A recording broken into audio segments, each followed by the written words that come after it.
Welcome back, Granite. Yes, sir. We're back. Everything's working. I love it. Let's see how Microsoft Monday goes. Just anything that can be played on the Xbox. Also, if you want to drop a sub, that's... Yeah. Be sure to like and subscribe. No. This is Gremlin mode. It's Gremlin time. Ah, nose itchy. Let's do a casual. That one.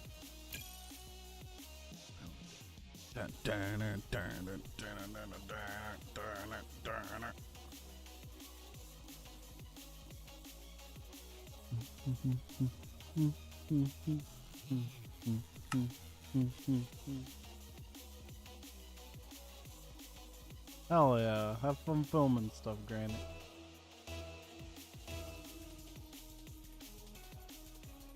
Beep, beep, beep.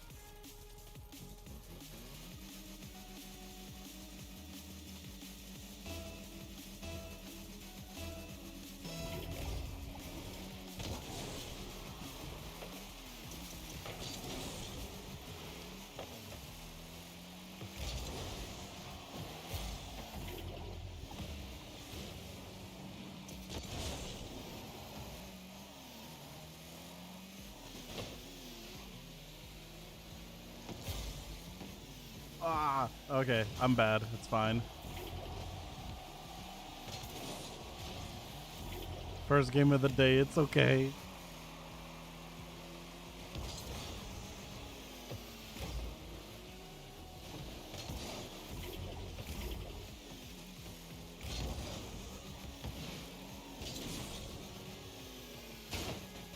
I missed the ball. Oh, thank you.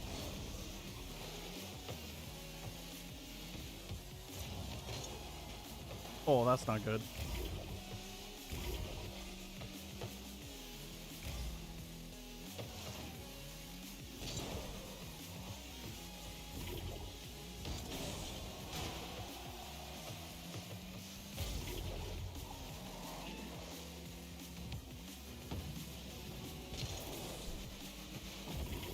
Damn. Got his ass. Got his ass.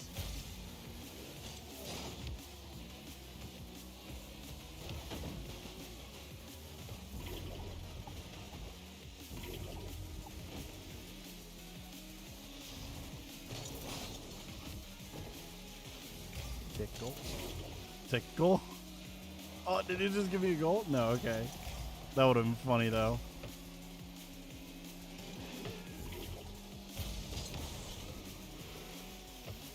He kinda did.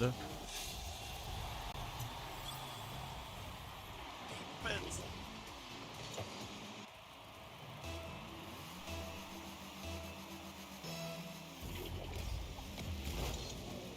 Oh, damn. This is a very... Oh, wrong way. Very unfortunate.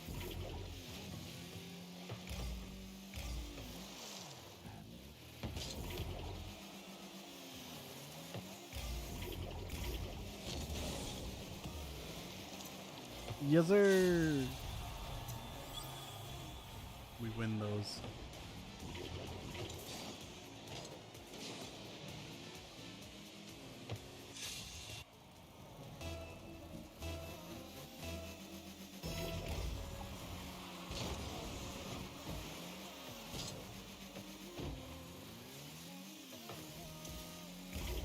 I may have just screwed up.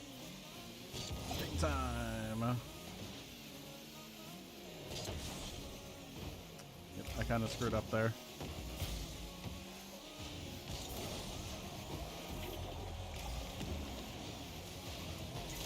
Boink.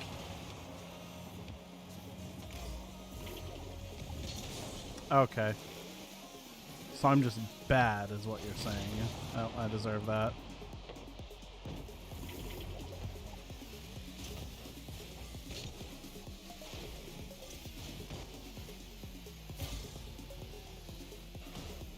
That was mean.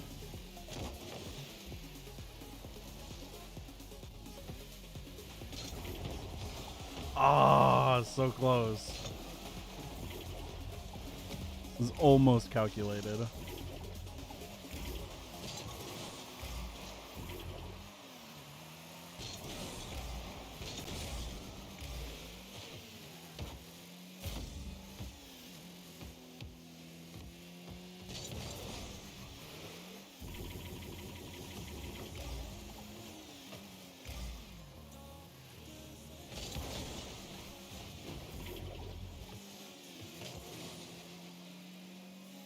Just want to get behind the ball, man, gay.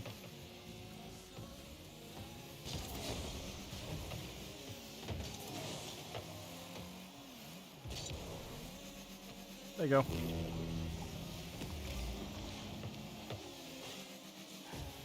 Getting my goal.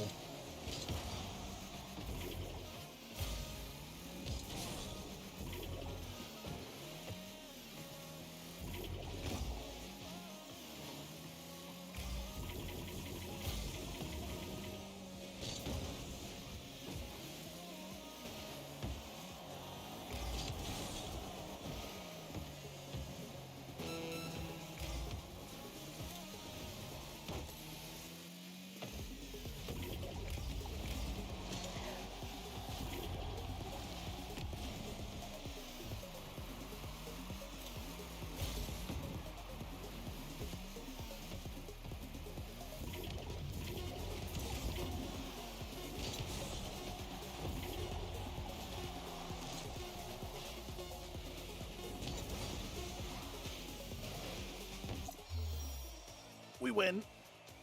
We win those. Bouncy, bouncy. Da, da, da. What'd I get?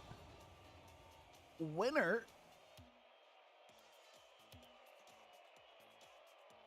Oh, my back hurts. That's fine, though. Clean sheet. Oh, yeah, without giving up a single goal.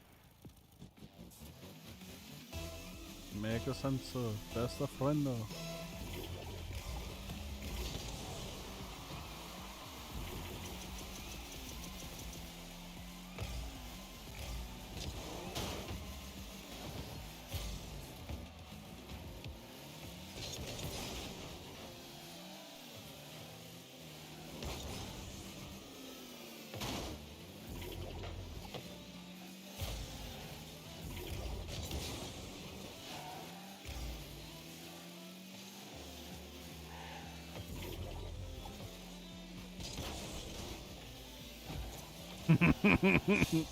That was a little dirty.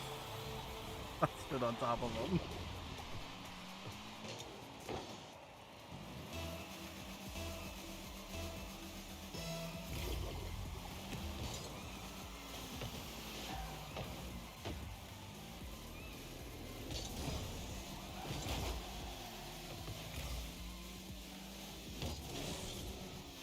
Why do I keep going sideways like that?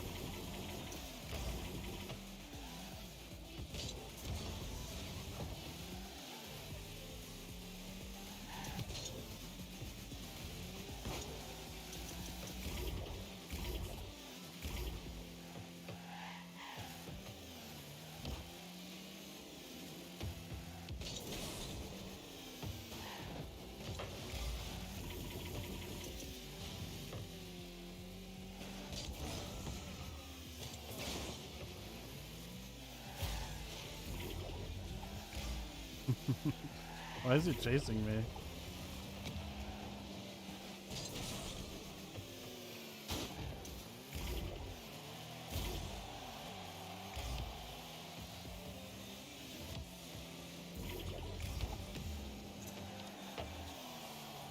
I am a little upset.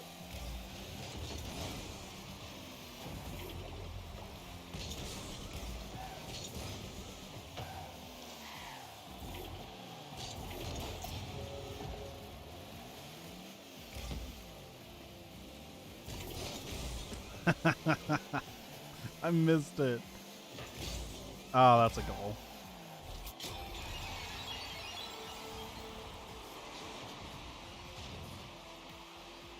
How extra is this, man? How extra?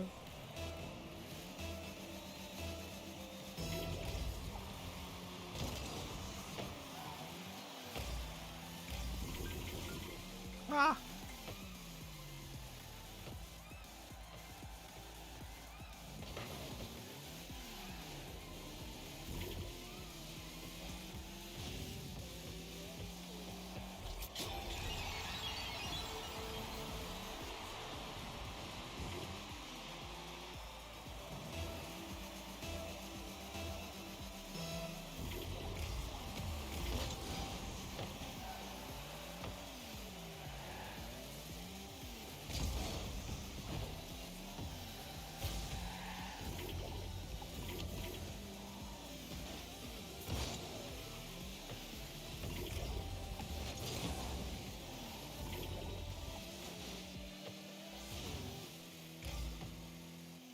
Alrighty.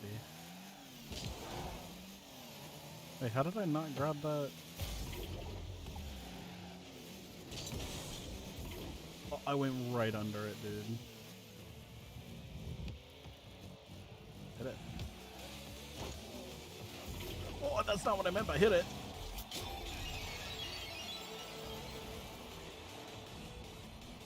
Why'd you hit it in a good way? You're supposed to hit it in a not good way.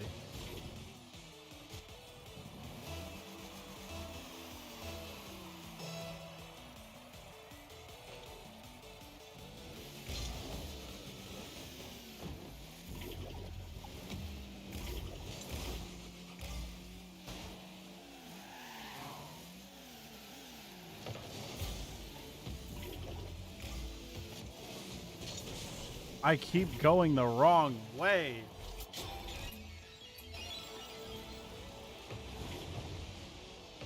Angie.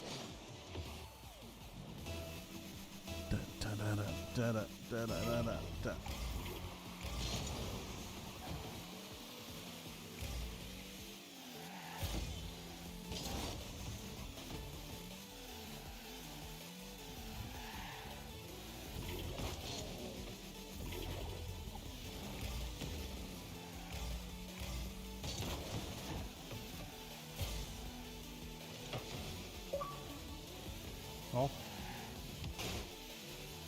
Turbocharger.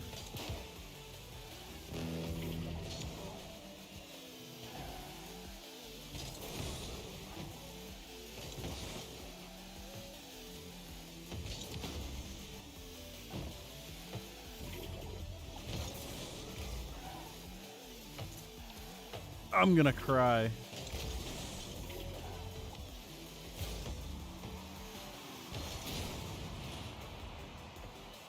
I'm gonna lose this match for sure.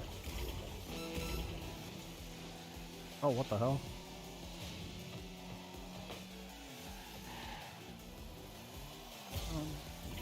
Grab this.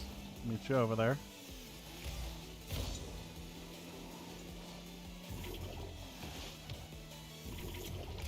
See you, man.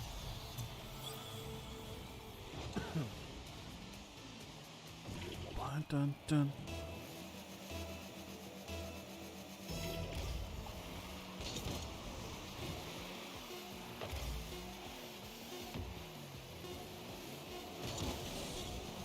Damn.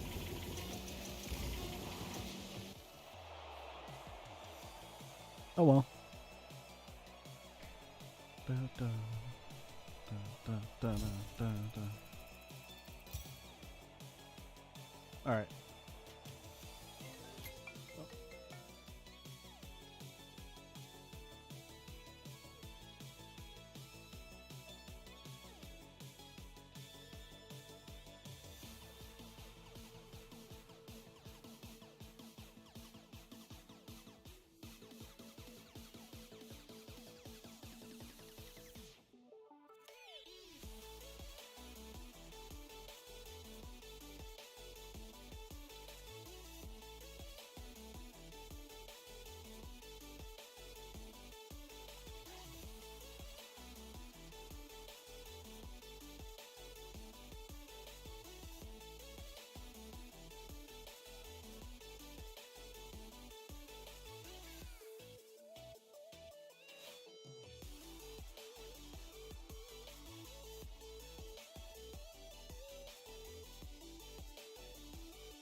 Alright.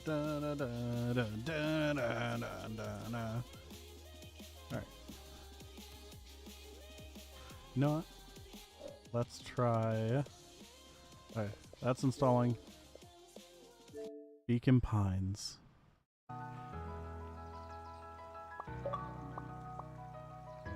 Alright. I just did the tutorial. I don't know what to do now. What is?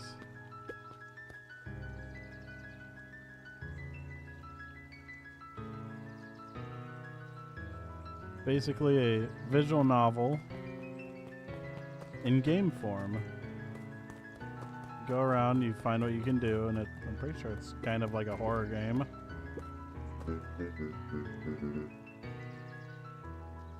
Aw. Mayor Augustus Valentine was not busy. Apparently Mayor Augustus Valentine was not busy at all. Flustered, Gus instinctively loosened his tie.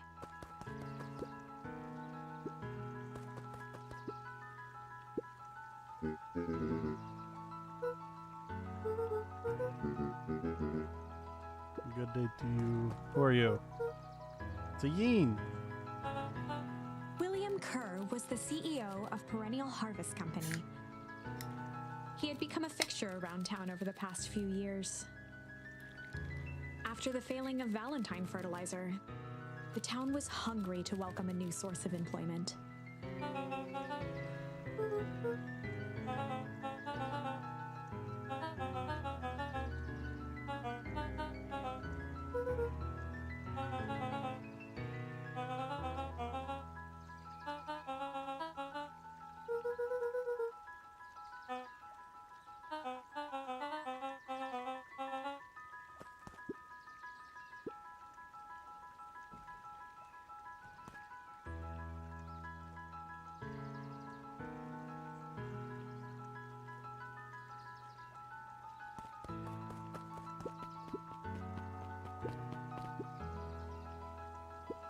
Mr. Sinclair continued snoring and lifted one eyelid just enough to see who it was, a tactic he often used.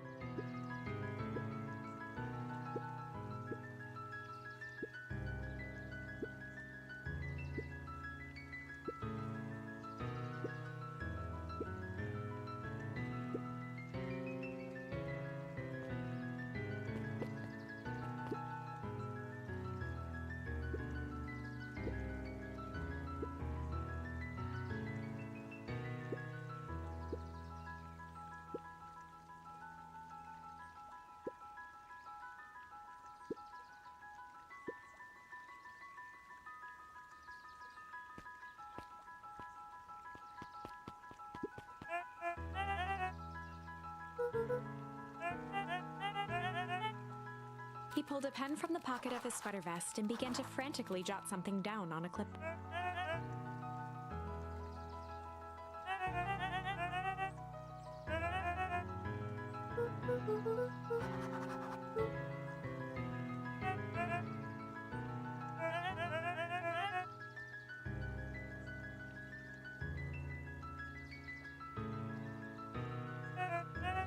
Wow, sorry about that. Bah. So it looks like this new Kerr guy is gonna make Beacon Pines good again? Like with employment and stuff? Change the sign to get every detail right. Well, that sounds intense though.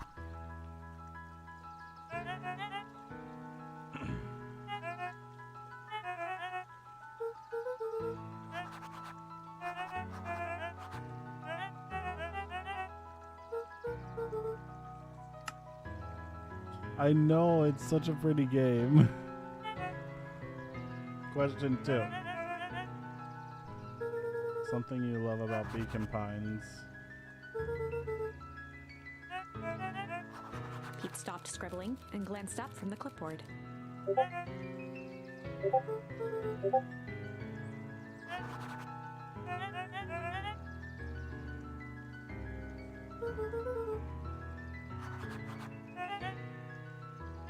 What?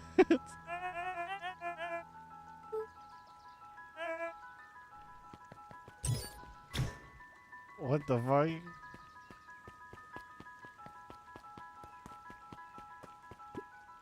Back here, yep. Piggy, go sleepy. Anything back here? No. Alright, let's go down my secret path. Oh. Hello. Fisher dog named Jetson. No bites. No bites.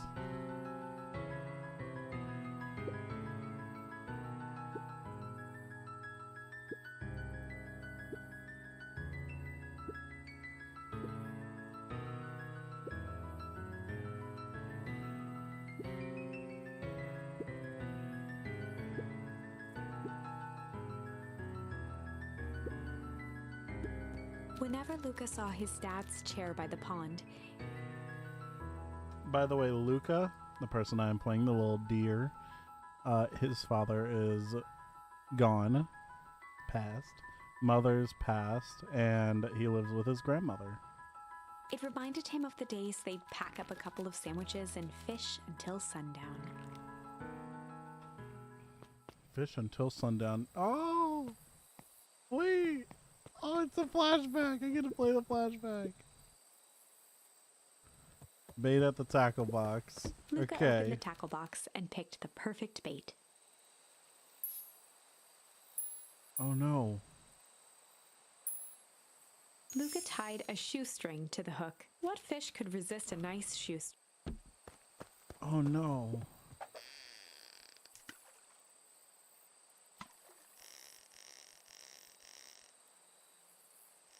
It's a fishing minigame.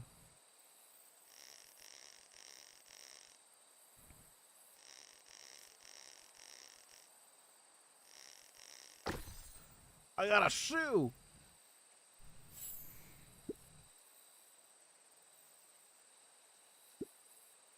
Just say, sometimes things drift away. It's not, well, whatever it is. I hope the other boot at least has a sock to keep it company. Hell yeah. My view on life. Oh wait, do I just keep fishing? Luca gently tickle. baited a feather onto the hook. Good for skimming the surface. Don't fly fishing.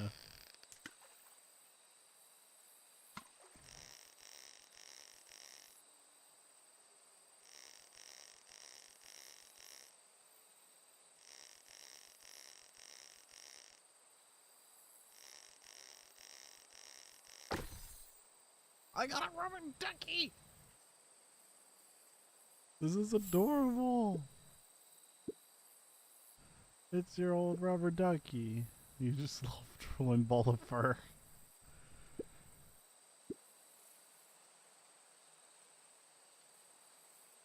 We don't have any more bait though. Luca tied a shoestring to what fish could resist a nice... Okay, I did this already. How do I...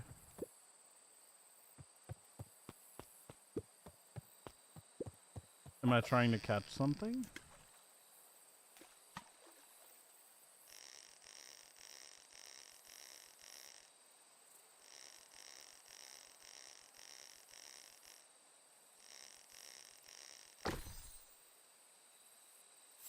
There's the shoe again.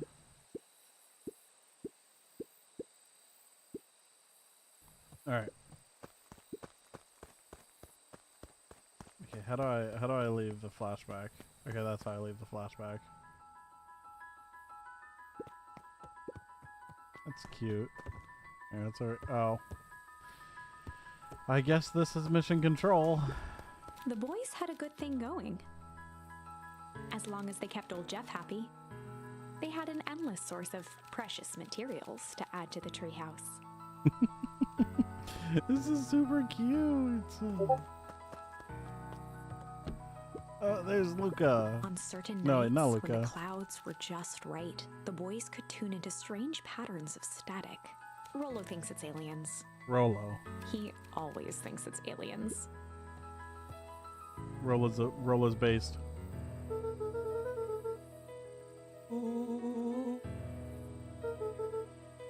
The old Valentine building? Well, it isn't abandoned. It was glowing. Hold up.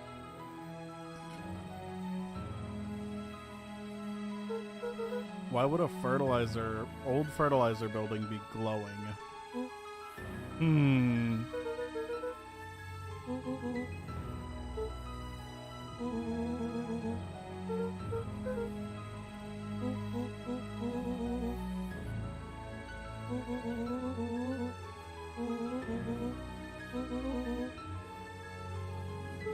You're the one who brought it up. Why are you being hesitant now?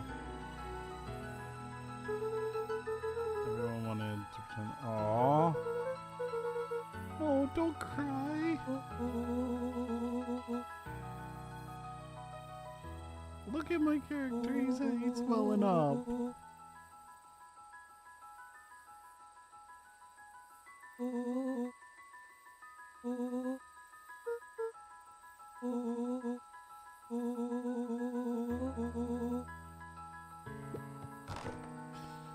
I guess we're going. Let's see. Luca's winter coat decommissioned for the summer. With the cold holding out longer than usual, he reconsidered. Alright, he reconsiders its usefulness. Oh, I can chill here. After Luca's father had passed, Rolo became obsessed with them building their own Hank atomic star scraper. It was some time before Luca realized it was Rolo's way of keeping him occupied. Aww. Okay, that way? No. Looks like there's only one way. Down here, down here. There's Rolo. Just catching my breath a bit. Go on, I'll catch up. Whoa. This is so cute. Look at all the cool little animals. Where are you? Your dog. Holden Wilder ran the local paper of record, the Beacon Beacon. The Beacon Beacon. What's the day have in store for you? News?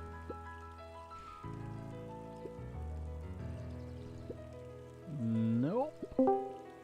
Hello? There once was a man named Gold Roger. There was?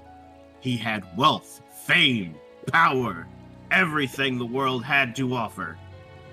Let me just make sure. I'm in a streaming room, right? Okay, I am. I just want to make sure. Hello. Hello. I didn't know what you were gonna say after that. You know, I'm currently just live on YouTube. Oh, you're on YouTube. Okay, that's why StreamCourt didn't notify. Yeah, that's fine.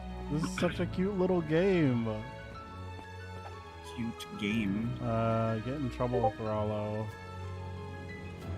Imagine getting in trouble for One Piece, though. Cringe. It's okay. The Mr. Wilder just said that the One Piece is real, so It is. It is very much real. the One Piece is real. Not Mhm. really. Anime is real.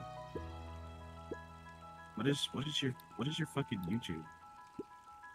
If you look in the Otter's Cove channel, then Oh yeah. Miss Hatch Stupid. could often be found near the fountain, Miss Hatch could often be too found absorbed in a book to be distracted. Oh, it's a croc.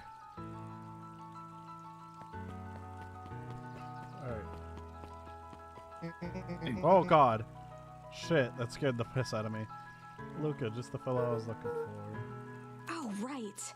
Rendezvous with Roxy. This is an important turning point. Wait, what? The first time where your charms will change the course of fate. I have a turning point that where everything I've found so Currently, far. we only have one suitable charm in our... Have no fear, we can always return later using the Chronicle once we find... Well, now I'm just rambling. Where were we?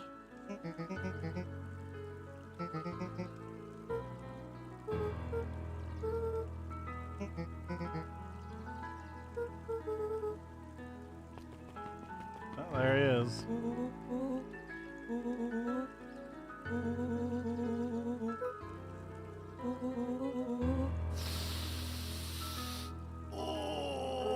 my guy. Uh-oh.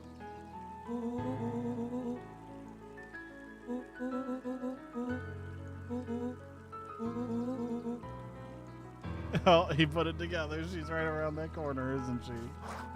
Oh, there's getting in trouble with Rollo. Mm.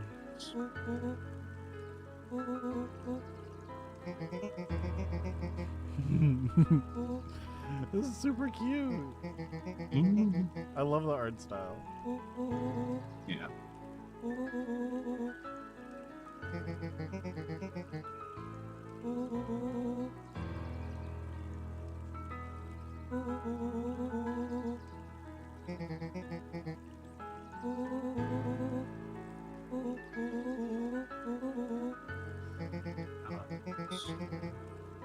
Ooh.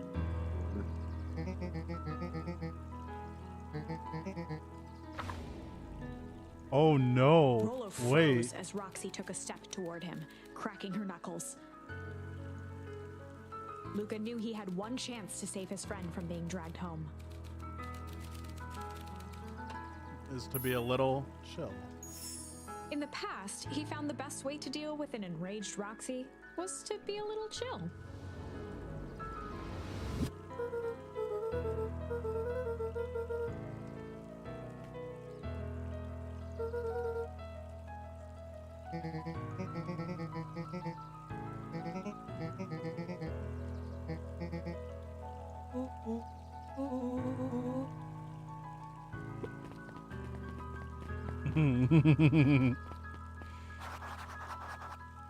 I have to investigate it alone? Squirrel. Dream Court only works with Twitch. Okay. That's Where are you? Found our Beacon Pines. Never knows. Oh, Sharper A Valentine. bit Okay. much, if you ask me. I agree. It is a bit much. Indulgent. I think it's this way. Oh, Solomon. Solomon do be running off. Library hasn't opened yet. Okay.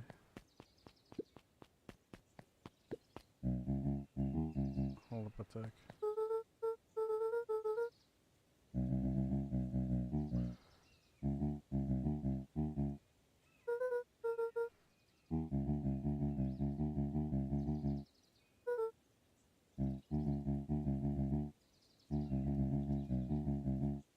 A promise Gran regretted the second it was made.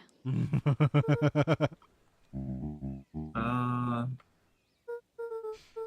creepy old man. No horror visual novel would be set without one.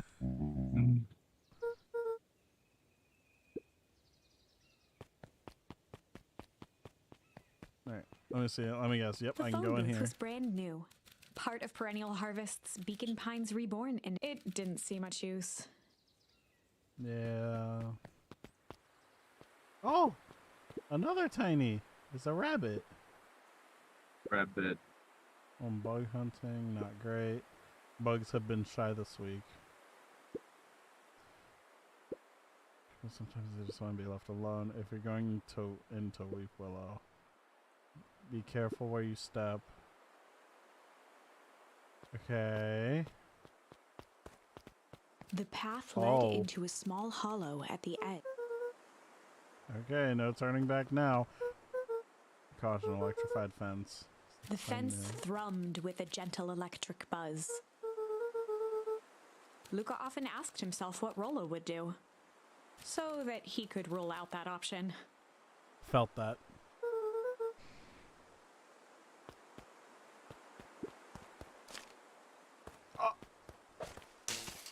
As sparks flew from the fence, the light atop that section shut off. 2 bulbs remained. I just kind of bought kale. No on a whim. way. I don't, Why'd you I don't buy even know what I'm kale? gonna. I don't know what I'm gonna use it for. 1 more to go. I think I'll just roast it. Roast it, toast it, boast The it. fence's buzzing Hell gave yeah. way to silence. Every kid I'm in in. town knew the old Valentine Fertilite. Long abandoned, the warehouse once served as the industrial heart of Beacon Pines. I'm in. Now, it stood only as a reminder of things left behind. The dormant building showed strange signs of life. There was only one way to find out.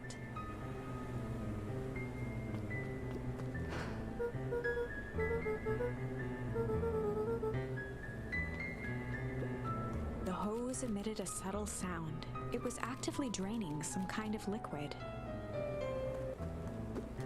The water looked almost diseased. It flowed slowly into the woods. That's not good.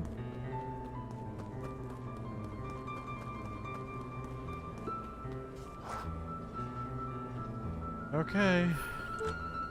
Luca Locked. thought he heard faint sounds coming from the other side of the door. He pressed his ear against the cold metal to hear better.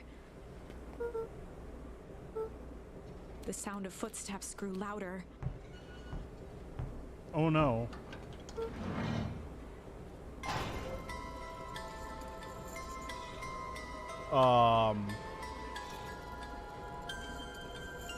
Ark, I didn't know you were in this game. Aw. Shit. Shit. The heavy steel door knocked Luca to the ground. Disoriented, he looked up to see Amazing. an imposing figure silhouetted in a green glow. It lunged toward him. He tried to scramble away, but felt a gloved hand you're gonna get a latch bad onto ending. his ankle. I Luca might. watched his fingernails leave trails in the dirt as the hand slowly gonna grow a dragged third him back arm through the and door, 5 into extra the pairs of lab, eyes. into the Wait, this is a story about This is change. a story about change. It was far from the sort of change Luca imagined for So- himself. Okay. The reason she said change like that is because in the first time that you do like a pivotal moment, you say this story is about blank, and the first one was also change. Mm. But What the change is, fuck? after all, a dangerous animal. The Meaning? end? The end? Wait, what? I The end? probably should have warned you about this.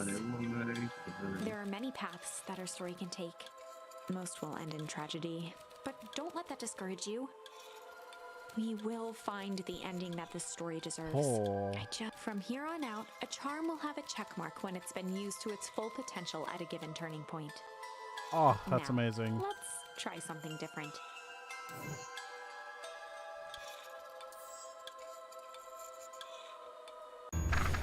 Alright, let's go here and use shit. To be a rage. The only reason to deal with people being mad and angry is to be a little In shit. the past, he found the best way to deal with an enraged Roxy was to be a little shit.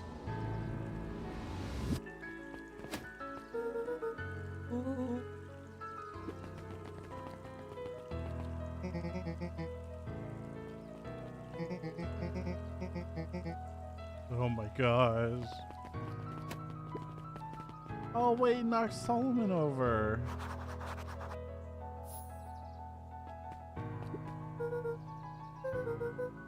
Solomon Valentine, current ward of and future successor to the Valentine fortune, huffed as he brushed off his pants. Oh my god. Yeah. Oh, that was actually an accident slash not an accident, but hello. Hello. I fucking just broke my dream bong. We're in the streaming Discord. It's for tobacco use only, and I use it as a religious ritual. I gotta go Praise find my God. stew pot. How am I supposed to make stew without a stew pot? I'll be back.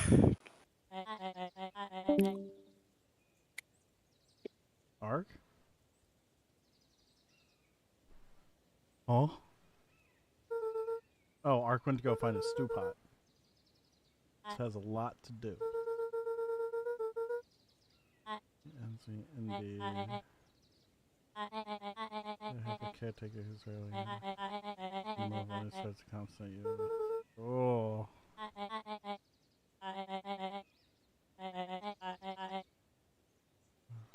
Whoa. Whoa, who is that? Why they be walking like that? Solomon trifled a gesture toward the approaching heiress Valentine.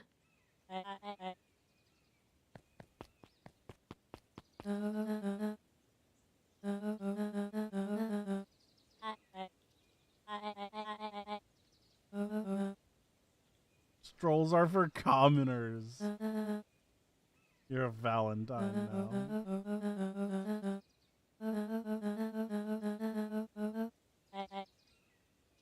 Hey.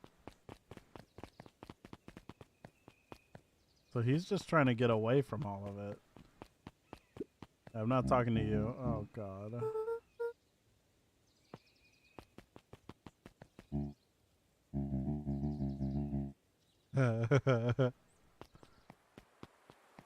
Oh. Oh.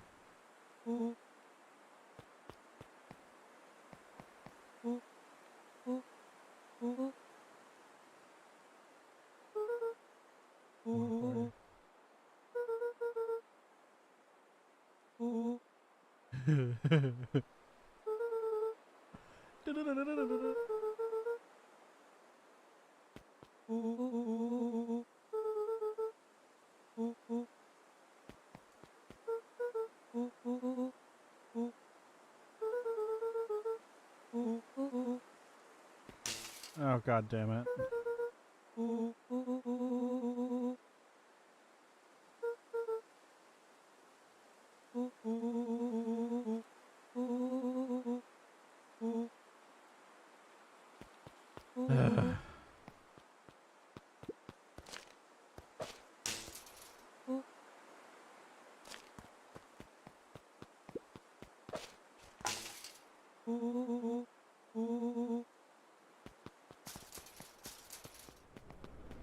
As the glowing windows of the old warehouse came into view, Rollo began to bounce excitedly.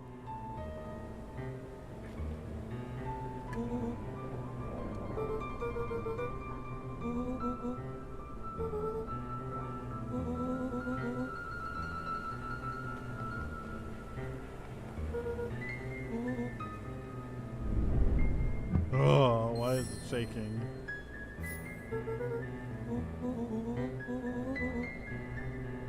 You bet your butt I did. Oh, God.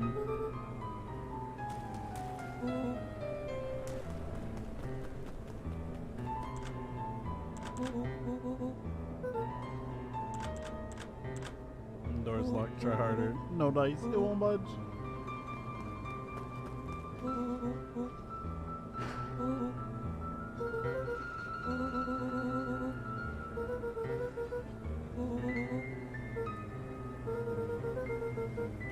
Would be my honor to throw you in the trash. Me too.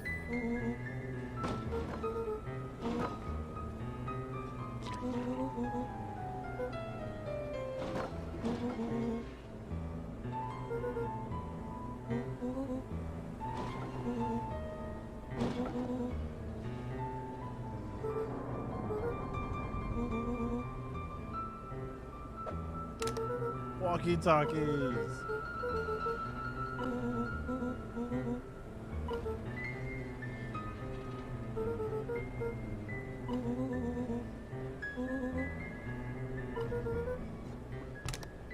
He just dug through toxic slush.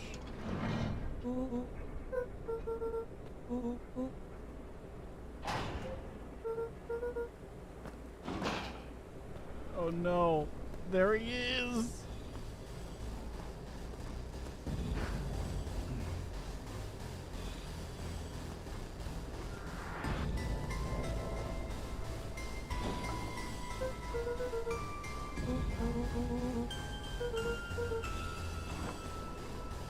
Oh no, he's gonna put stuff on top of them. Is that a body?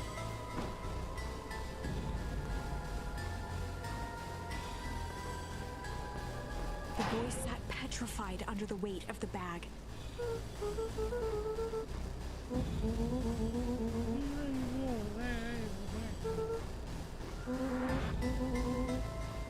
felt around at the large sack which burdened them. He snapped off a tag from just within a small zipper opening in the bag. Willow held the badge up to a faint shaft of light within the dumpster. Oh my gosh, it's a body.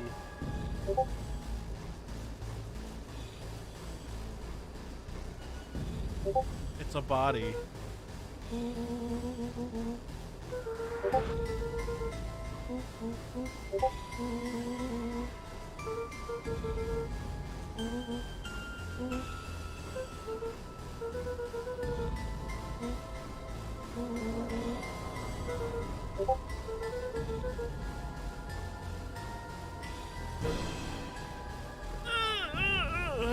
No. No, no, no, no, no, no, no, no, no. Ha! That's a hand.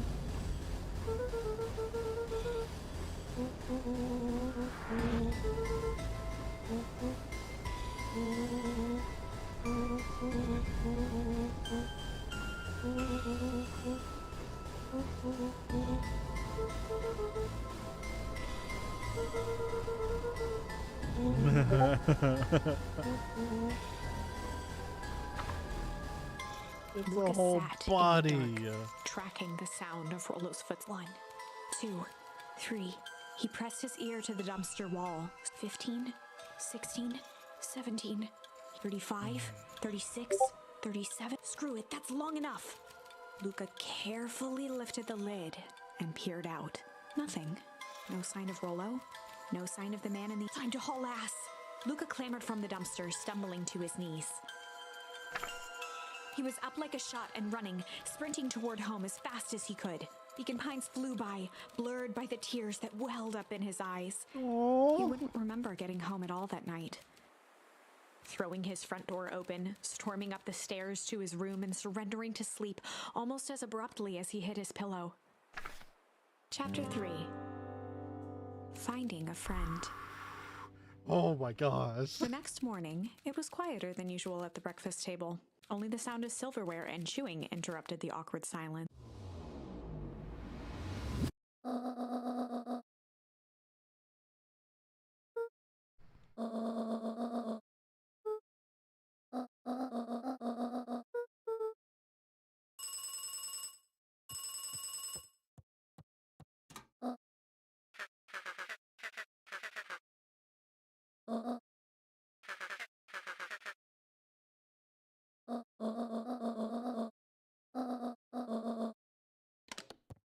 Oh?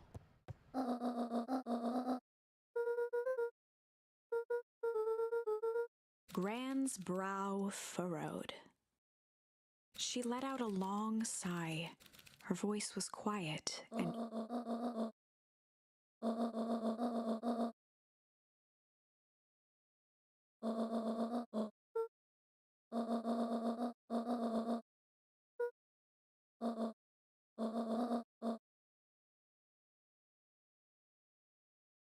I'm grounded? Why am I grounded?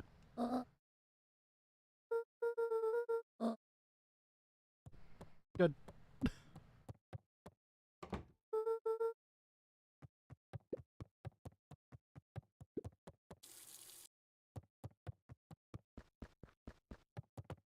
I already looked in here. There's nothing new in there. It's like the, quote, only thing that she brought. Let's see. An eerie electronic sound echoed from Luca's bedroom.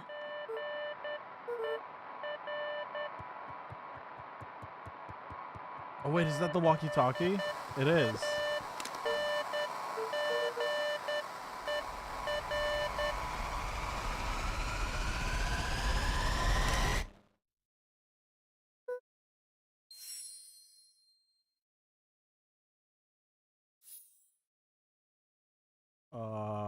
Luca glanced at the now silent walkie-talkie. He wasn't sure what to think. Luca glanced at the now silent walkie-talkie. He wasn't sure what to think. Oh my god, somebody's knocking at the front door.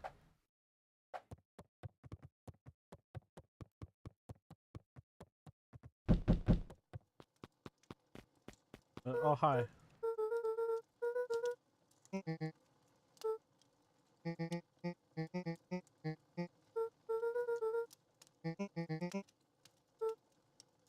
pit formed in Luca's stomach.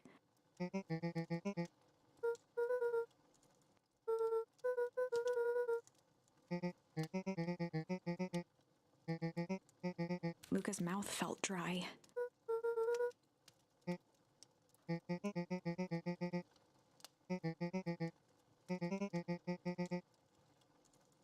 Luca could feel his heart beating in his throat.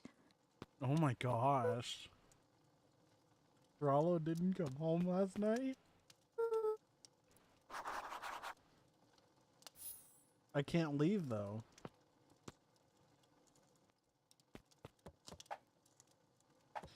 Oh well. Gotta go check the library.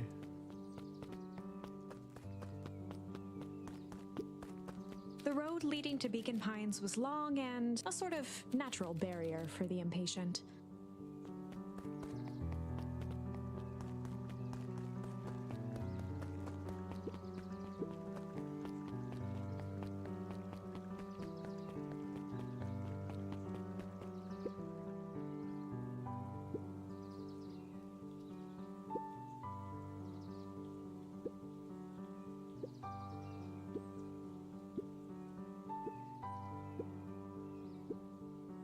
Doing nothing and getting paid for it.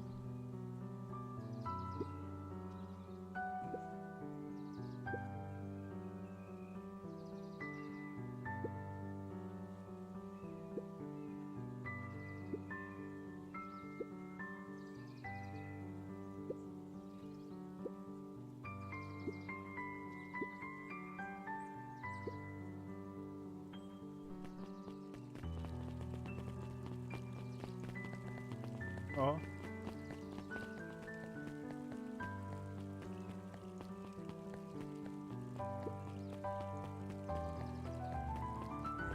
I should go check the library. In this way. Library. Oh, wait a second. Jeff's hardware closed down about a year ago. The effects of the foul harvest stretched wide. When there are no crops in the field, tractors don't need fixing. True, true. Hello. Kato volunteered at the library during the summers. He wasn't very social, so he'd dedicate each summer to becoming an expert in a single subject, making him a reliable source of very particular knowledge. If you were to ask Kato Very something he didn't know, particular knowledge. he'd escape into the dusty old bookshelves and return with just the... Kato was lost in his reading. Luca crooked his neck to see the title, Introduction to Melitology.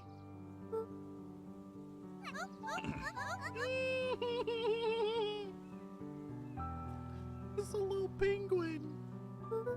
It's a penguin. He gestured to the shelves.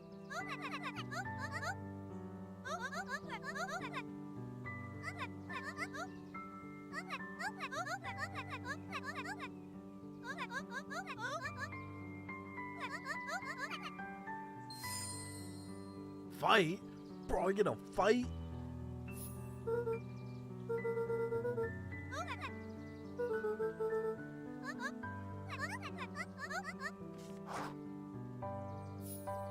Alright. Oh, I got hello, Neko. Cat. Cat. Cat. Neko.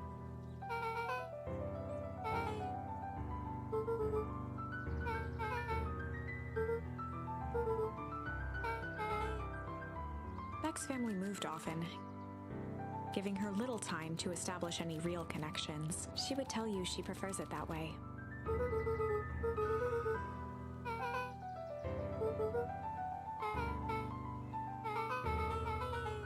Luca shifted his feet uncomfortably.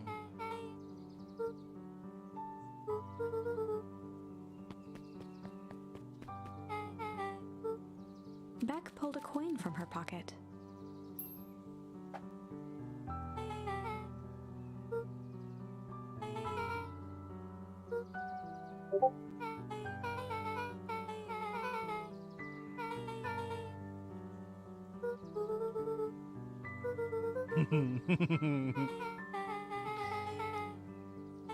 This is so cute. Ah.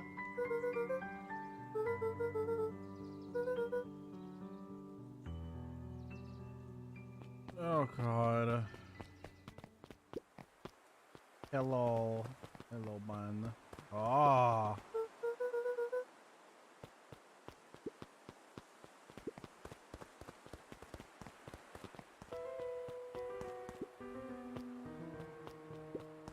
Luca felt a chill as he approached Beck.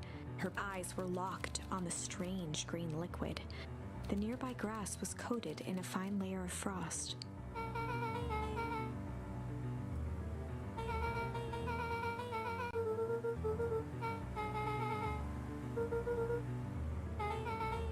Poke it with a stick. Luca watched as Beck dipped a broken tree branch into the goo. Beck's eyes widened as flowers grew from the dead wood.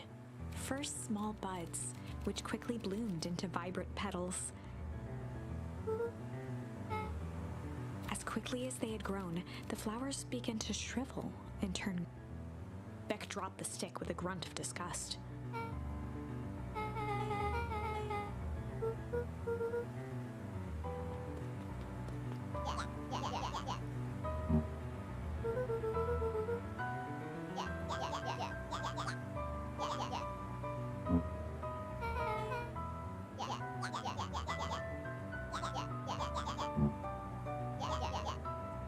All Iggy says is yup.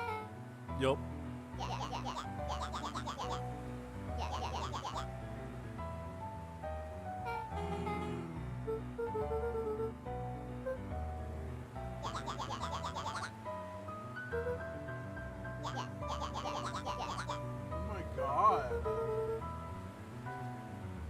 Oh my god.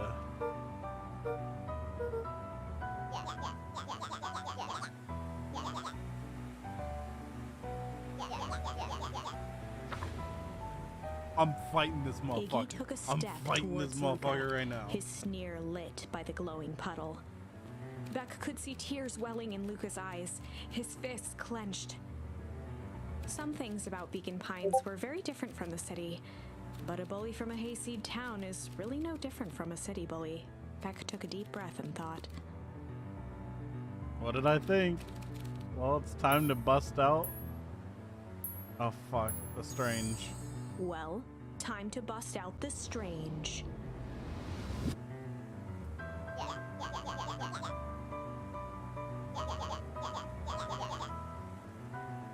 Beck stared in silence, the only sign of life being the twitch of an eye.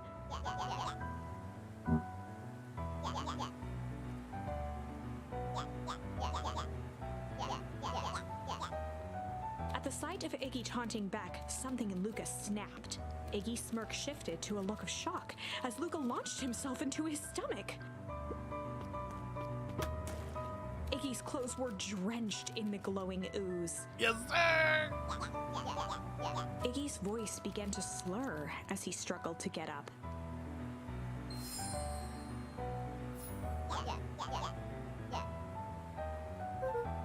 Oh my god.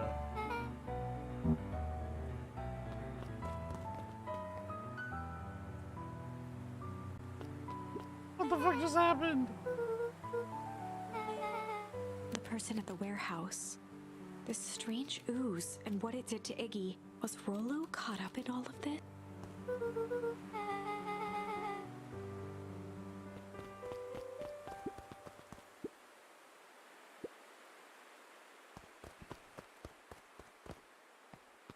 Can't jump over it, damn. Can't go that way. Go this way? No, I can't go this way either. Okay.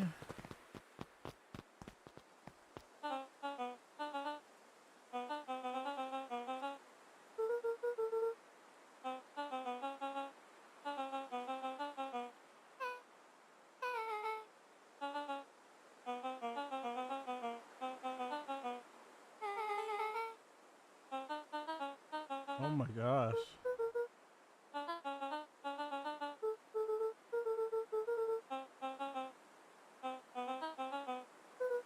Oh no.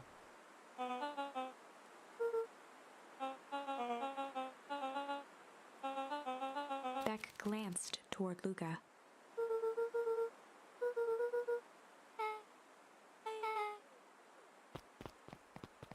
Alright, looks like I gotta run home. Rolo was safe. A wave of relief washed over Luca, which was quickly replaced by a sense of dread.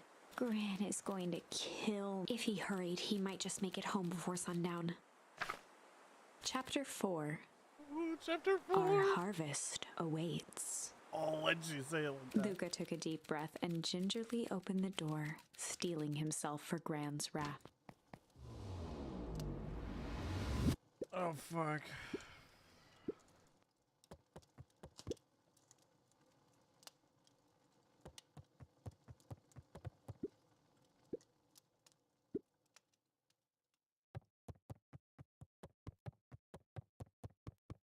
Luca was alone. The house was empty.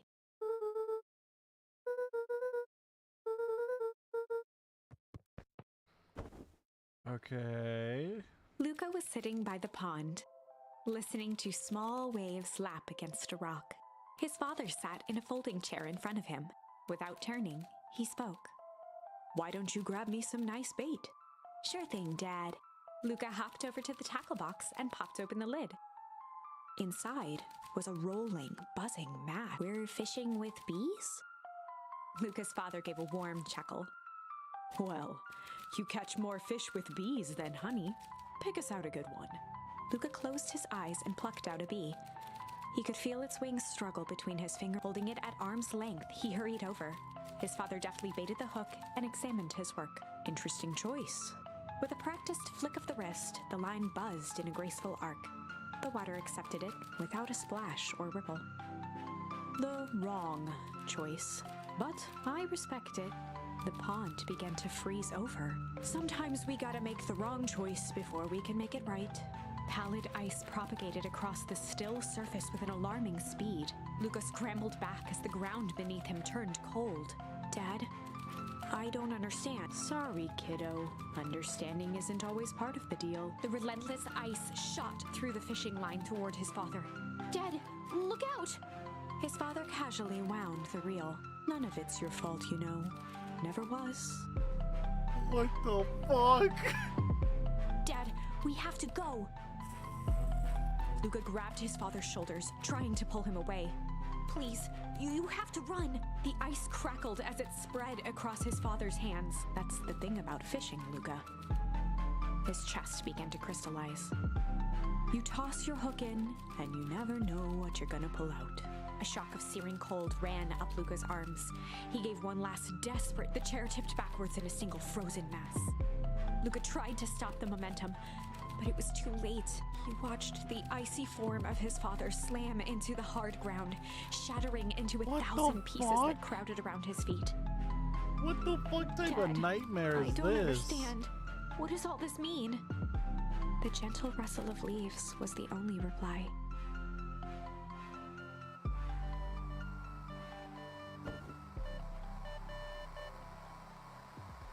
Luca's eyes struggled to focus on the walkie-talkie. Oh my god. Faintly, he could hear Rolo amongst the noise.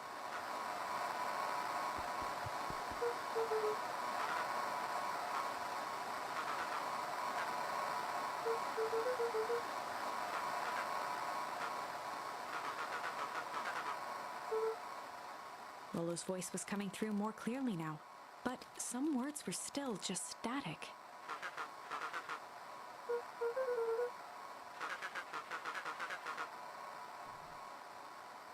It was blank, blank, blank, blank. Took me to some sort of blank. I think I'm underground. Kinda. They seem more interested in blank, blank, blank, at least for now.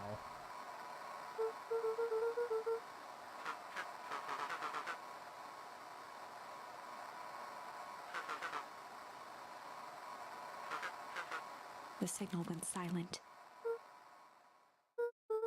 Luca held still, waiting for a response, his pounding heartbeat marking the passage of time. What the fuck? Blank, blank, blank, getting worse. Lolo's voice began to fade.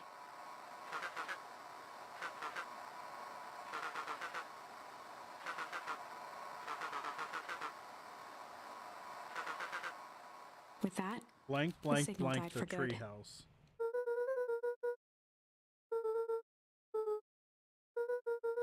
Oh. Luca grabbed the walkie-talkie and sprinted to the We sprinting now.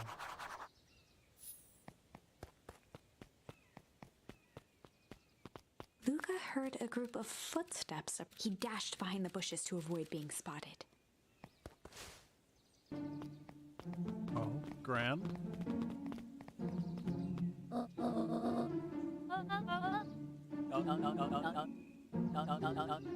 Mr. Tolliver paused, shifting his eyes to one side.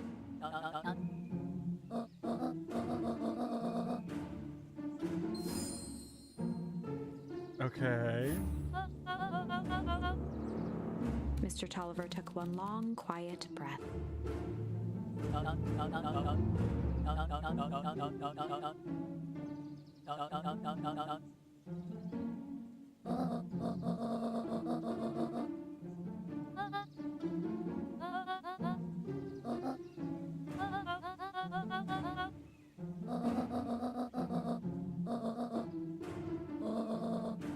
I don't object. Operation Sparkplug? The three shared a determined look.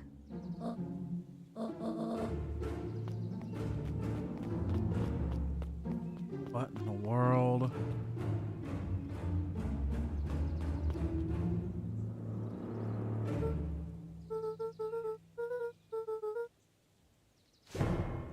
Shit, fuck.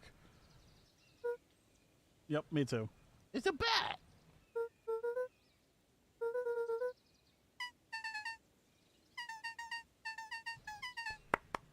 Oh, it's Squeak.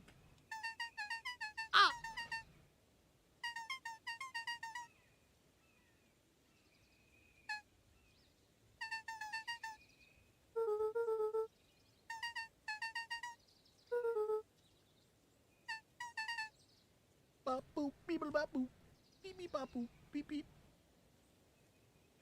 Bobbly beep boop bop, beep beep bop boop beep.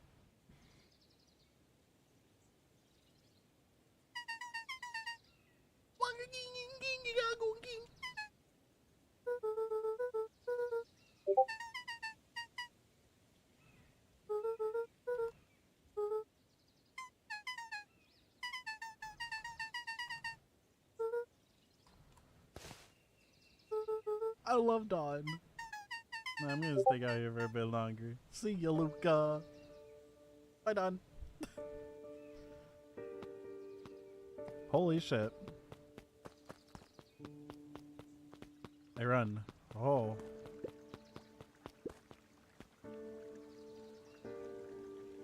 Oh? No, I don't get to listen in on a conversation.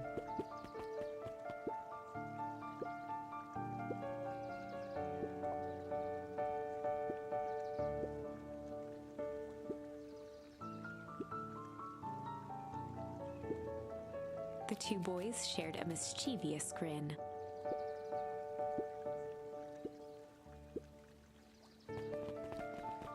Oh no. Festival. So it's not that sign. Wait, was it that sign? No, go back.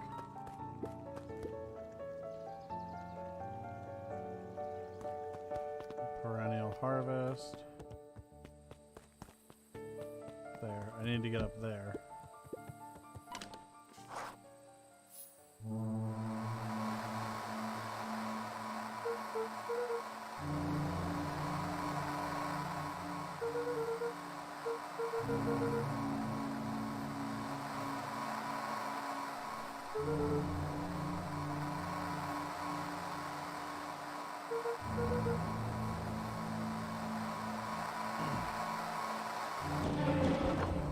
What the fuck? Luca could only see a cloaked shape behind the rocket. He strained to hear as a muffled voice.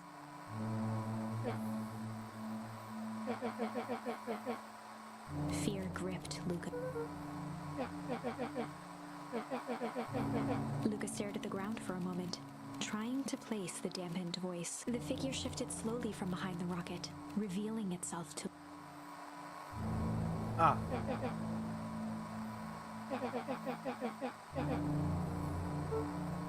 Iggy. Luca reached over empathetically.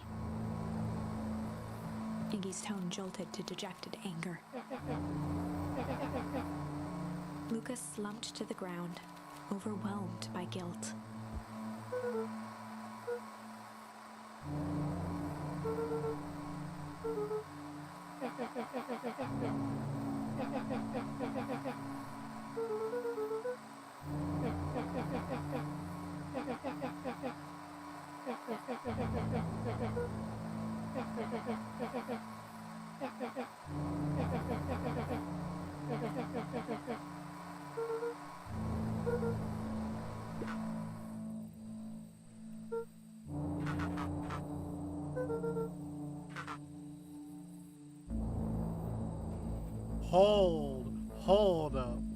Hold up. He said it's not safe at the treehouse? He said it's not. Motherfucker, I'm at the treehouse. What the fuck?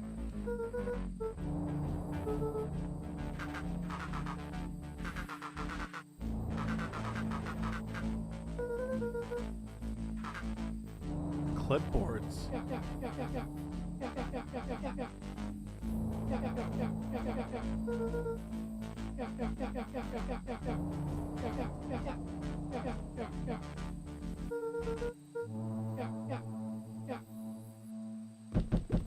Oh my gosh.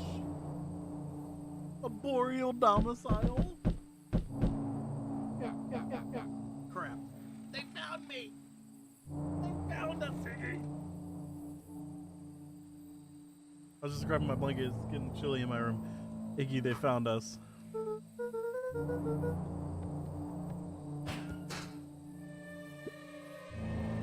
Whoa. Whoa. Why are there 1, 2, 3, 4, 5, 6, 7, 8, 9, 10? Why are there 11 of them?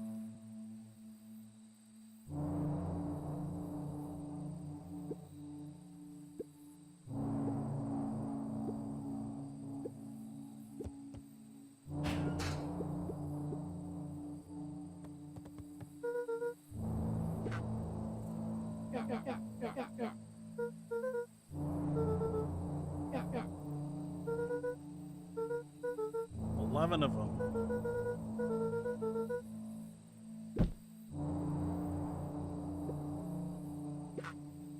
Iggy slumped to his knees.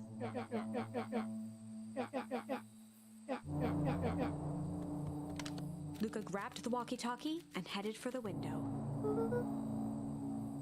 Luca and Iggy climbed up the back of the treehouse to its roof, where Rollo had constructed his MCDC, the Mission Control Defense Cannon. From behind the crowd of clipboards, William Kerr strode forward. A warm... Why is he here? I don't trust him.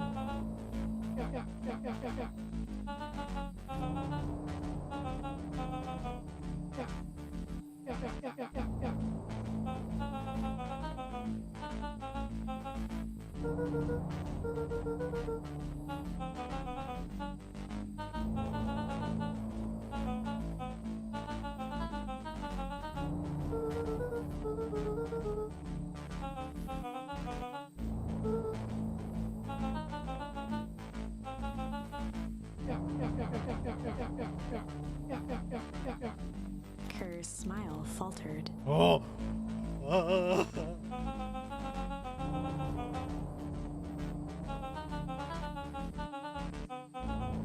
Luca's grip tightened on the MCD.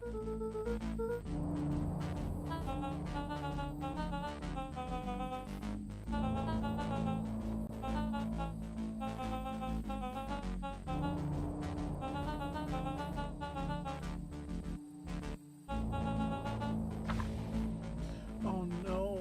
Luca's mind raced. He was caught in a trap. What do you do when there's no hope? Iggy wiped his cheeks with a sleeve. What are you gonna do?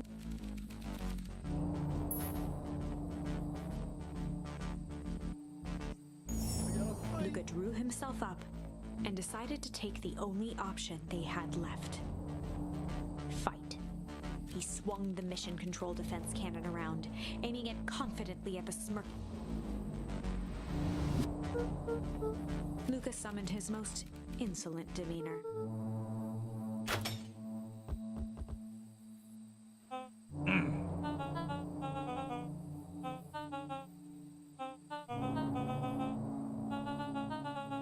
Kerr turned his back on the two boys. With a nonchalant wave of the hand, he made his exit. As the clipboards began to slowly advance on the treehouse, Luca looked to Iggy. The end. That's an end. Escalated quickly. Maybe discretion was the better part of valor here. Let's put a pin in this for now. Let's go back here before I turn him into a monster and use Tickle. Well, time to bust out the tickles. Oh god, cringe. Beck lunged forward and began to tickle under Tish's arm.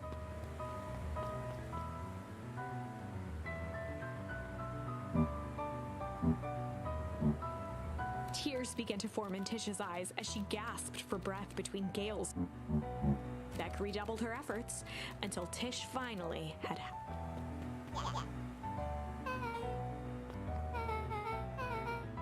Iggy's eyes darted around, a realization dawning on his face that he was now outnumbered.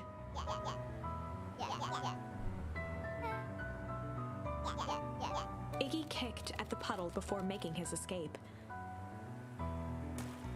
No, it got him back.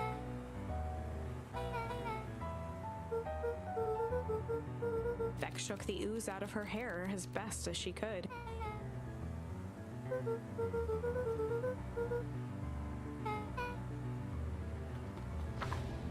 Oh no.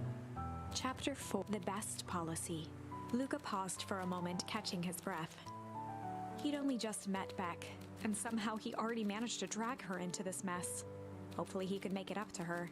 But finding Rollo was his primary concern. Oh my gosh.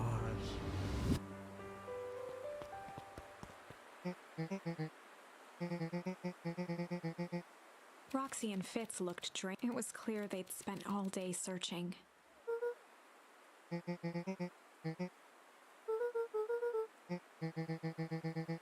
Roxy's temper could often be dismissed as the impatience of an older sibling, but this was the most intense Luca had ever seen her. Her eyes were wild and unfocused, looking straight through Luca. In a torrent of rambled words and tears, Luca broke down. Oh, Valentine. Oh, strange suey in the dumpster. Anything on the body. I'll be home and here I come. We don't know what I do.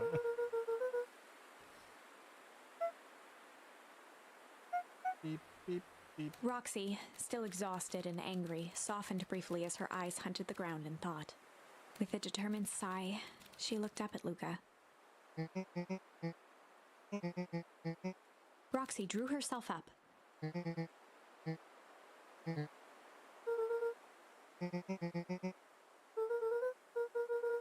Roxy tried to think of the safest place to send Luca.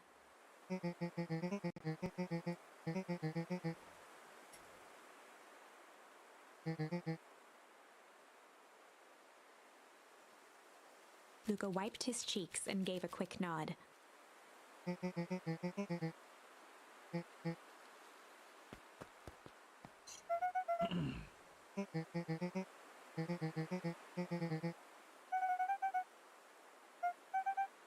Looking into the puddle, Roxy rubbed her arms to warm up.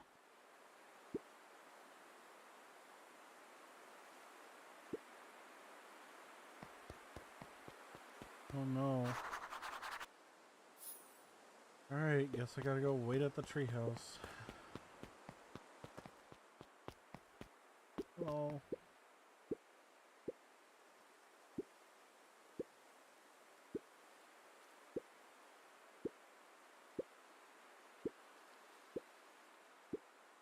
Beetologists. Mr. Nuncreed jumped with a start.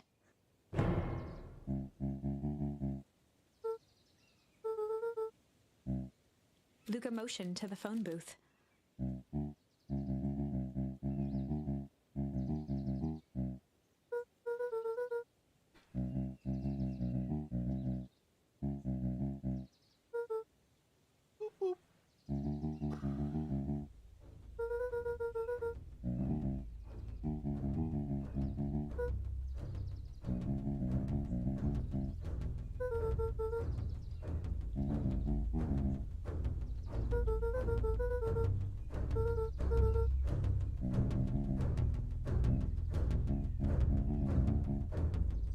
Mr. Nuncreed gently placed one of his substantial hands on Luca's shoulder.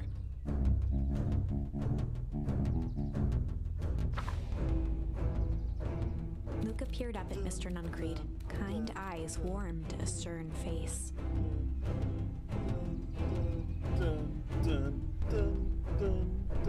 There was a deeper emotion hiding beneath it all. It was subtle, but Luca could sense something eating away at him. There was a shame lurking behind those eyes. A deep sadness. If Mr. Nuncreed was that worried about Rollo, maybe he could help.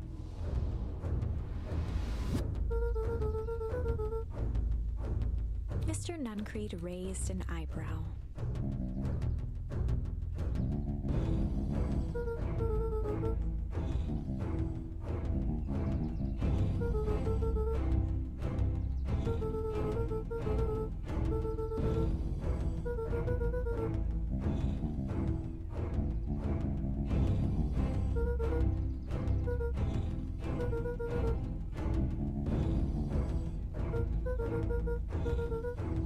Mr. Nuncreed's shoulders slumped. A deep sigh bellowed from his chest. Wait, is he the one in the yellow suit? Luca attempted to take a step back, but Nuncreed's hand... With a firm shove, Nuncreed manhandled Luca into the phone booth. The door latched shut with a mechanical hiss.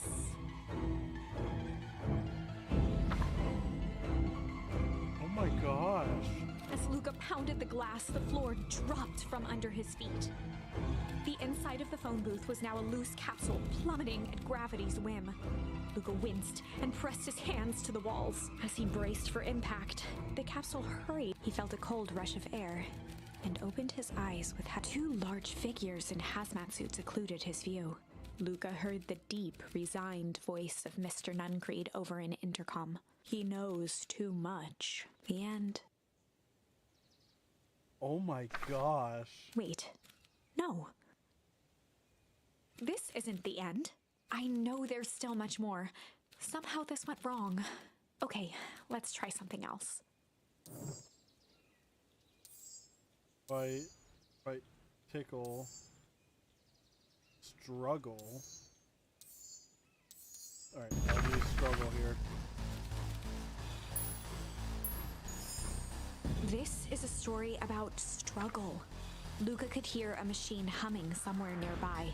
He felt around wildly, searching for something, anything that could help. His hands found a hard object, maybe a tile? He yanked it free, lifting the cold stone. Let me go! Luca swung the tile as hard as he could at the shape that still held fast to his leg. He heard the crack of glass as the stone hit the assailant's mask. With a muffled yelp, the hand let go. Luca was free and scrambled to the door. He never looked back once on the long run. Chapter 3. Everything's fine. The next morning, it was quieter than usual at the breakfast table. Only the sound of silverware and chewing interrupted the awkward silence.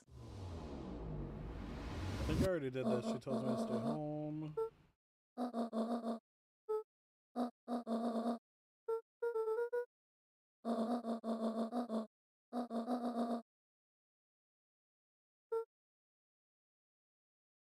Right, before going, I will be right back very quickly.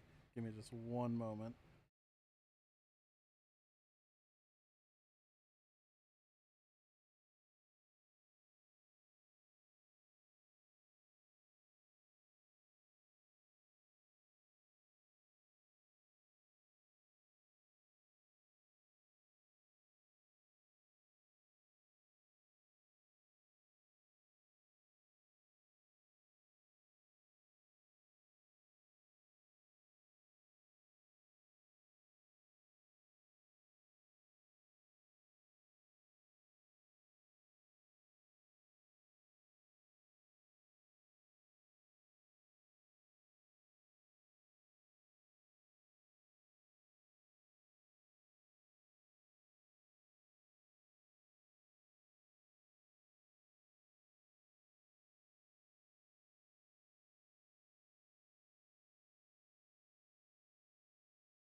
All right, we're back in it again. French fries.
Rollo.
Oh.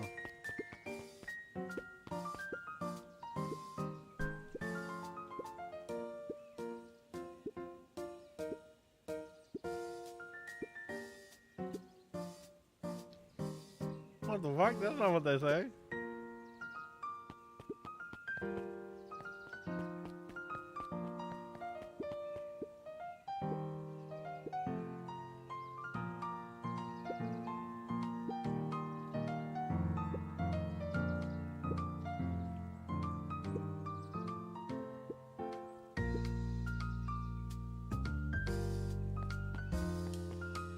Okay.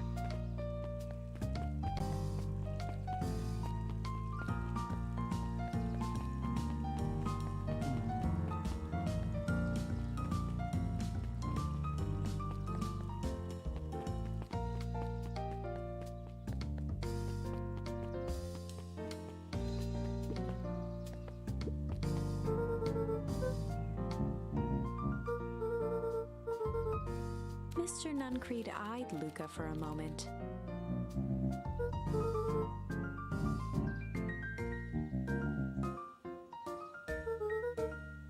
Luca handed the jam to Mr. Nuncreed, and he nestled it with both hands.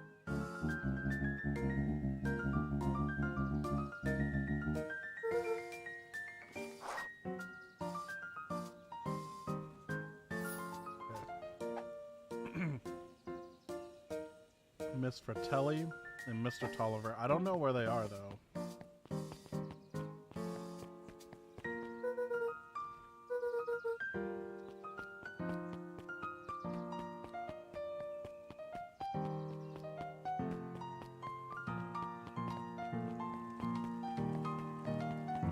Oh. See. Aha! Okay. The diner. There's the diner. Oh wait, there's Bat.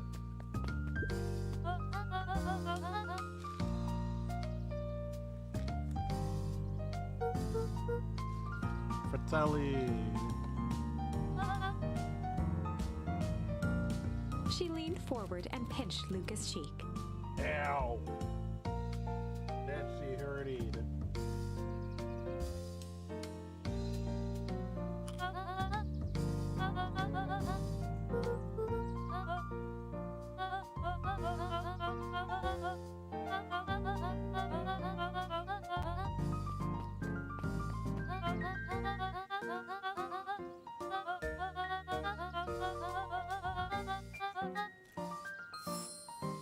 Oh.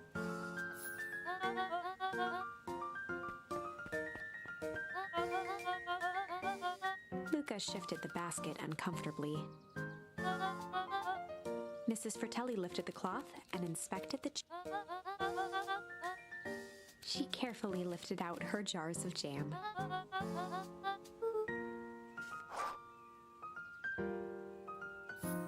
There's the mayor.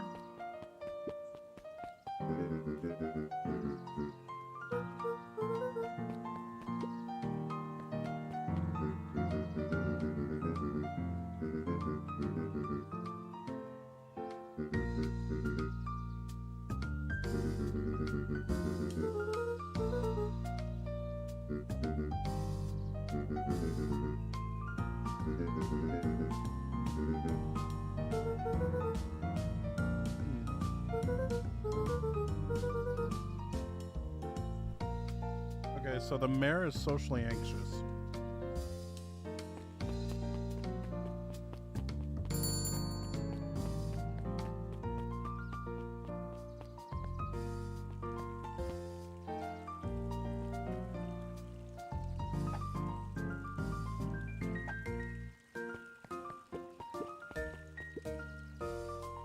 Eris Valentine, oldest of Sharper Valentine's children, had a way of making questions seem like... Mr. Wilder had learned to assume that if he was hearing from Eris, it was because she had taken issue with something he had put in the paper.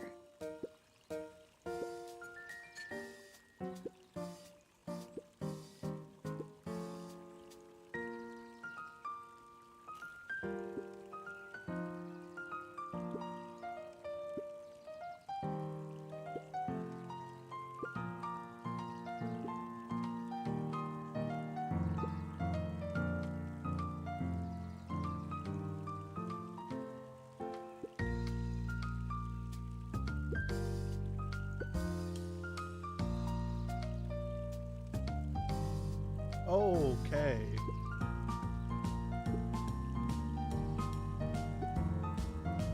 Mr. Wilder averted his gaze and began to polish his monocle.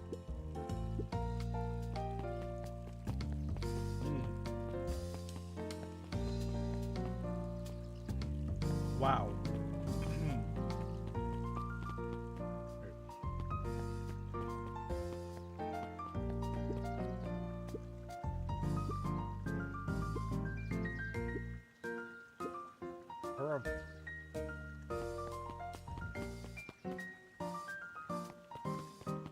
I must have passed him.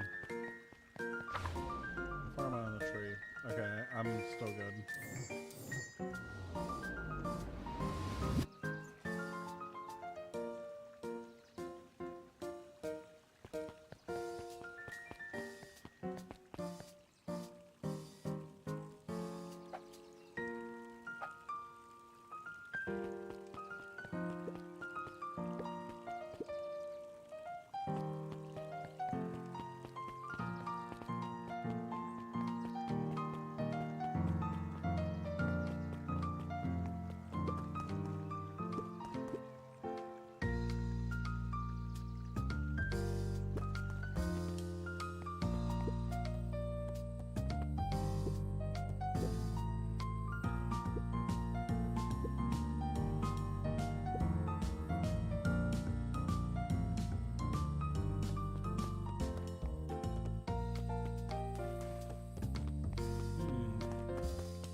Where's Mr. Tolliver?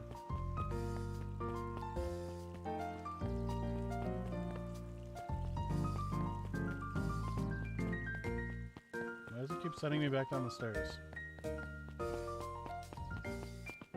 Alright. Not here.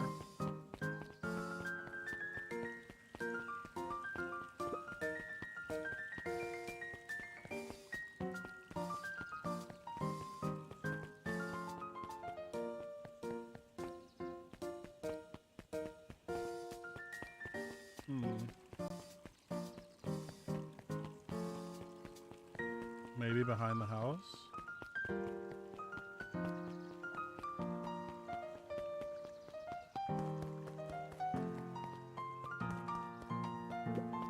The road leading to Beacon, a sort of natural. I already did that. Maybe this way.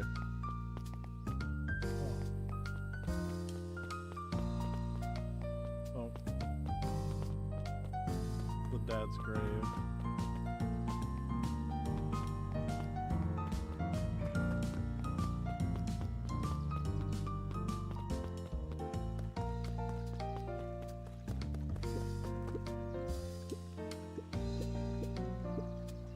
Luca checked the soles of his sandal.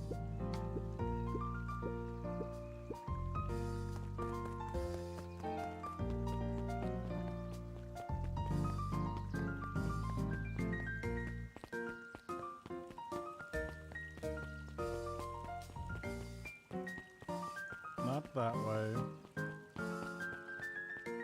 Did I miss something over here? Hang on. Dawn had dreams of becoming a big-time reporter. At night, she searched for the story that could be her big break. By day, she hawked papers at the newsstand.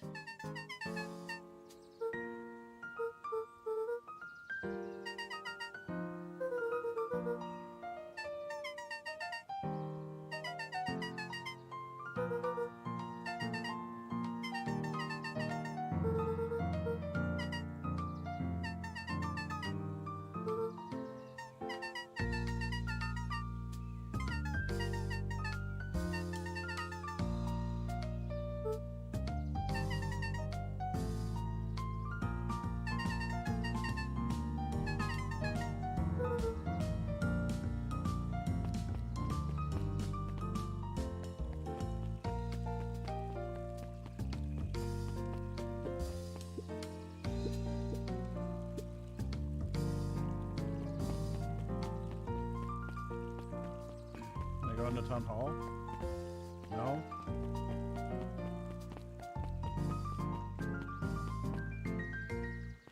I'm trying for the life of me to remember who Mr. Tolliver is.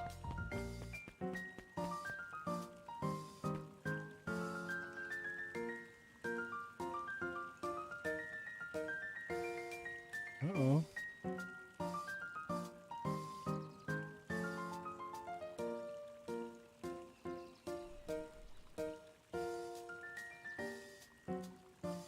That's not good. Why is YouTube having an issue?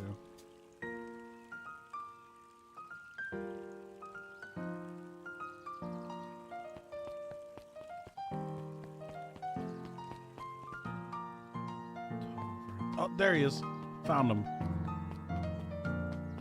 Huddled at his counter, Hiram Tolliver was meticulously shining apples.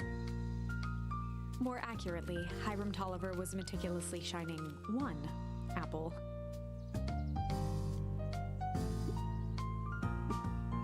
With a yelp, Mr. Tolliver fumbled the apple, flailing at the air as it fell. He leaned forward. He leaned in a bit. Mr. Tolliver leaned back, speaking loud enough for anyone to hear. He reached forward and snapped up the jars of jam, giving Luca a little.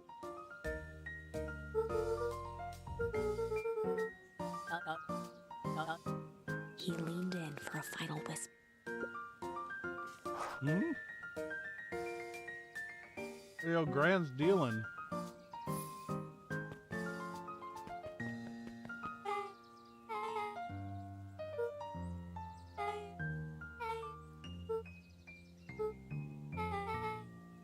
Bro, it's all about the pizza toppings. I'm calling it right now.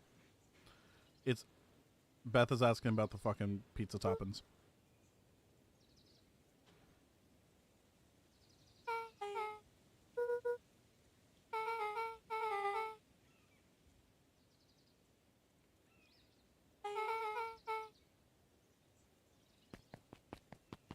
Wait, what?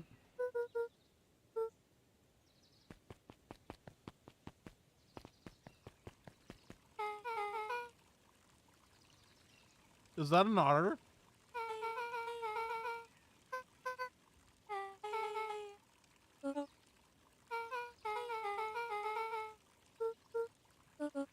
I knew it was pizza topping. Beck locked eyes with Luke. The look on her face was equal parts expectant.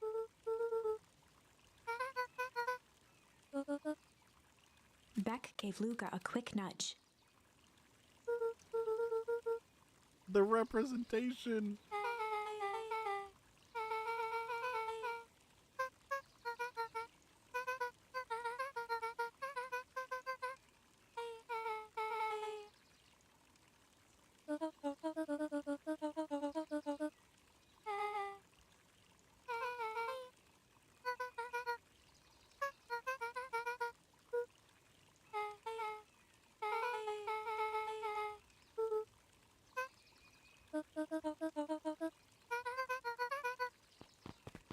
What just happened? I'm so confused. Did I just get dragged to a dinner party?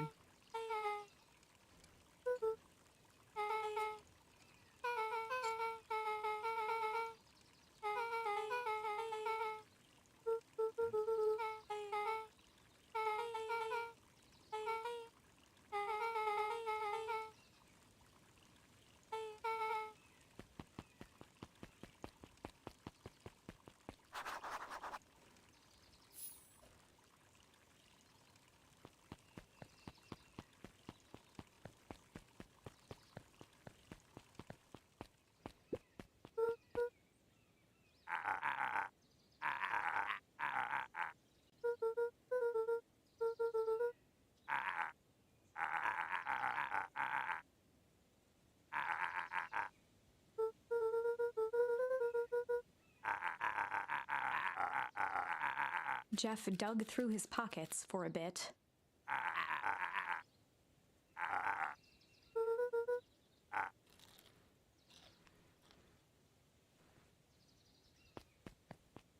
Jeff's the real one. Jeff is based.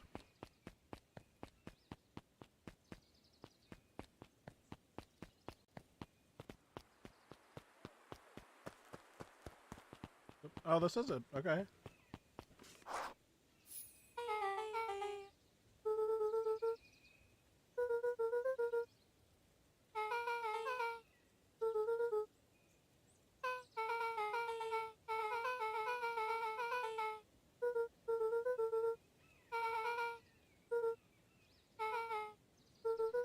Me too, Beck.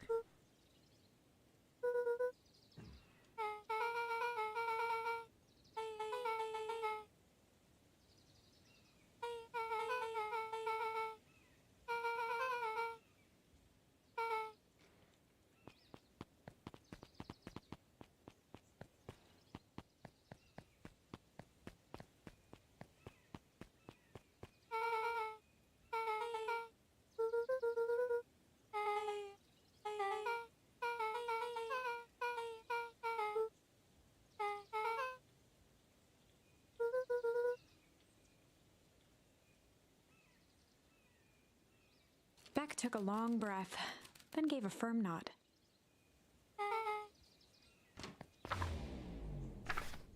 Chapter 4. Dinner with the Moodwills. Ilona Moodwill was worried about change. A gardener at heart, she understood the necessity of change, relied on it even. But there was a difference between the controlled world of her plants and this cluttered cottage in a strange town. Almost done. Nellie was a blur of activity, digging through boxes. Sorry, love, couldn't find the dishes. We'll have to make do with paper plates. Dinner went by without much conversation. As she watched Beck and Luca finish up their pizza, Ilona let herself relax into the chair. The things she cared about were still here. Nellie finally had the job of her dreams. Beck was beginning to take root. Ilona's task was simply to tend to them. She could do that.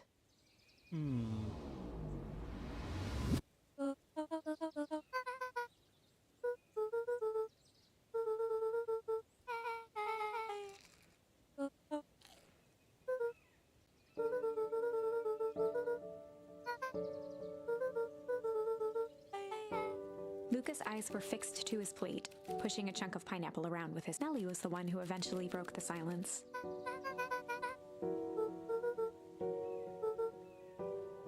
Aww. Ilona nervously gestured toward the boxes.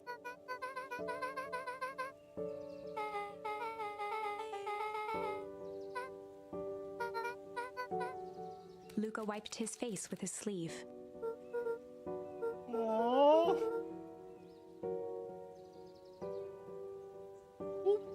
Beck gave Luca a swift kick under the table.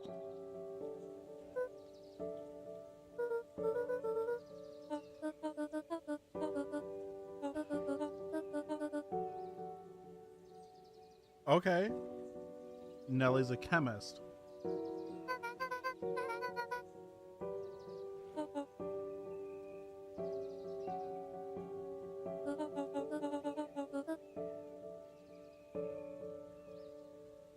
Hmm?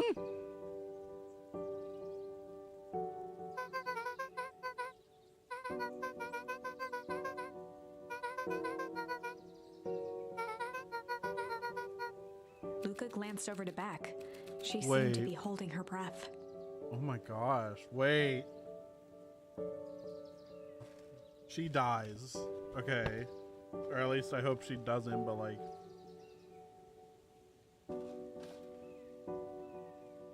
Oh my god. That's...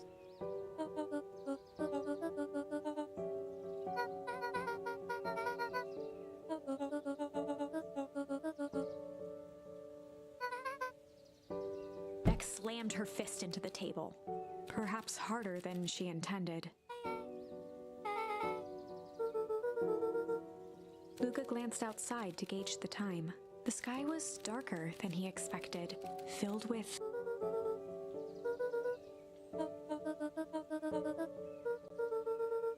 Luca wiped his mouth one last time with his napkin and started to get up.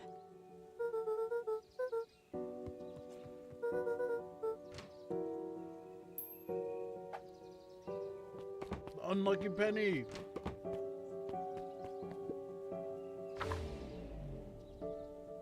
Surprised, Luca turned around.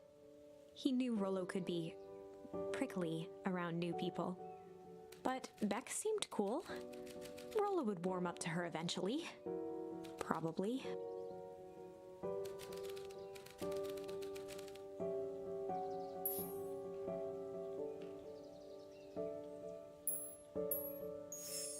Luca began to respond. Luca surveyed the roiling clouds. At that moment, the heavens opened up, unleashing torrential rain. Ah, it's raining! It's raining on them!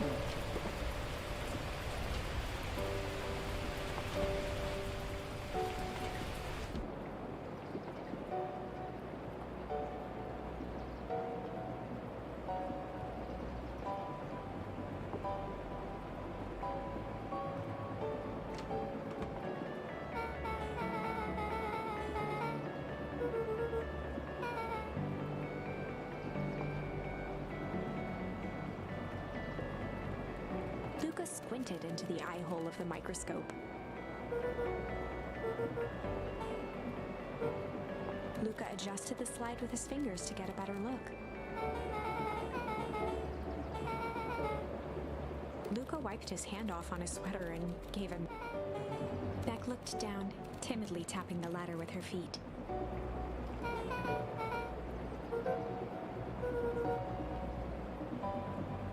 Aww.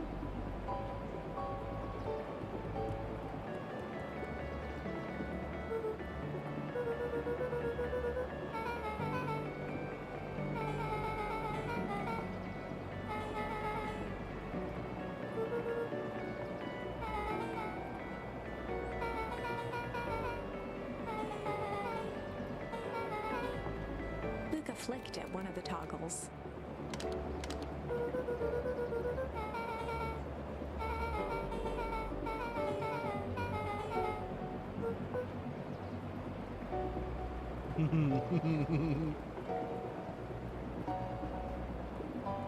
Luca bent down to examine the bouquet of, judging by the odor, they were well past their prime. Pungent. He flipped open the attached card.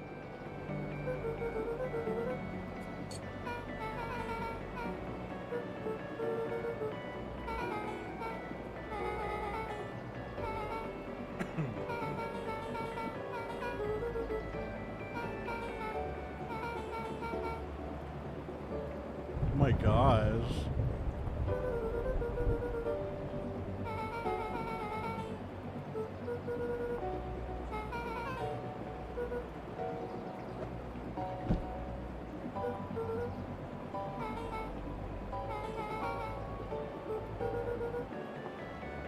Beck took a moment to watch the rivulets of water running down the window.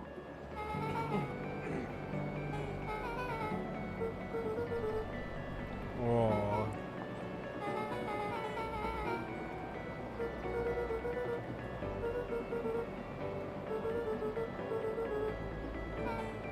Luca took a deep breath, exhaling slowly.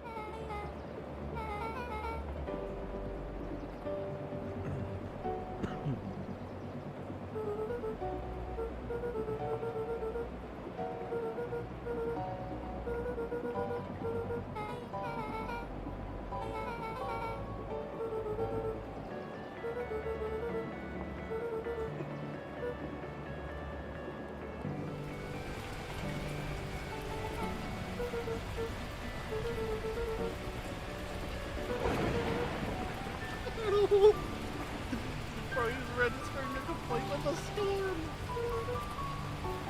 Stop jerking me around. I want to make it work. It's gonna be alright. Things are Luca gonna let change. out a feral scream that Oh.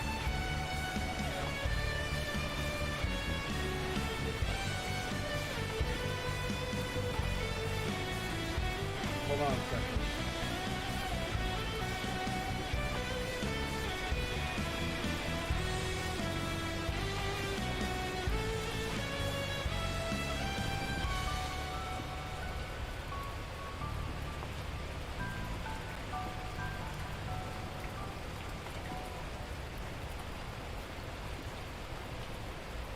Oh my gosh.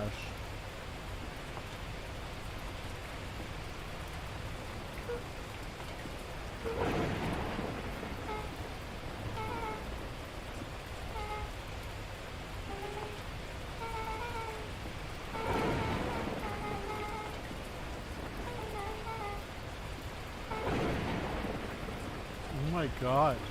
The moods, Her dude. voice The dropped moods. to a trembling whisper. Beck brushed off her shirt and straightened up.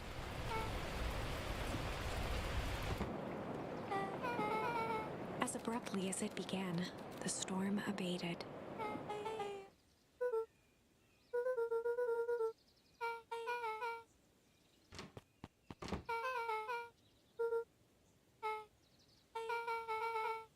Beck gave Luca a light thump on the arm before heading in. Aww. Friend. Chapter 5. Friendly Feud. The air was heavy with the hard rain's residue, the smell of wet things. Despite his dreary surroundings, Luca felt at peace. He'd never shared those details about his dad with anyone, not even Rollo. But it's not like this changed anything. Rollo was still his best friend. Adding Beck to the group would help balance things out. Everything's better in threes. This is what Luca told himself as he headed to the treehouse.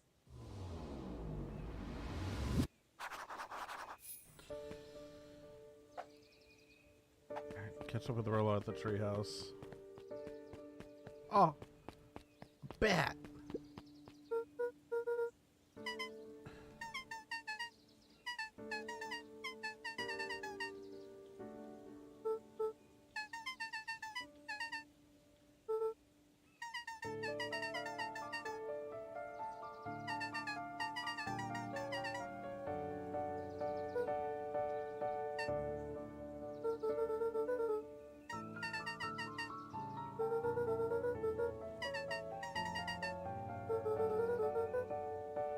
Aww.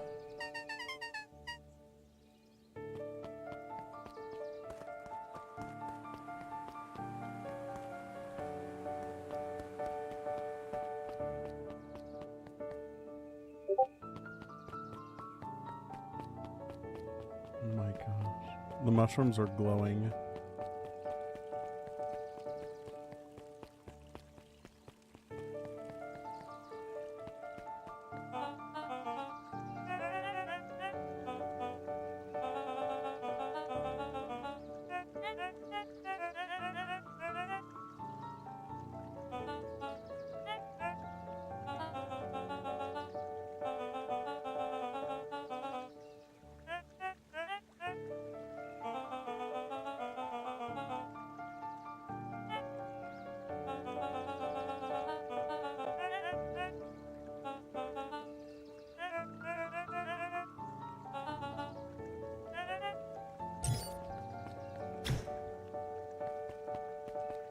God, that's a little creepy.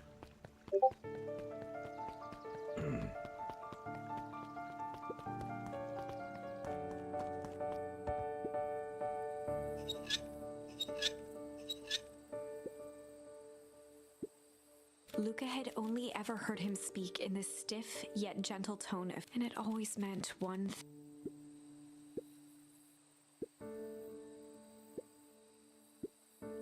Rollo scoffed.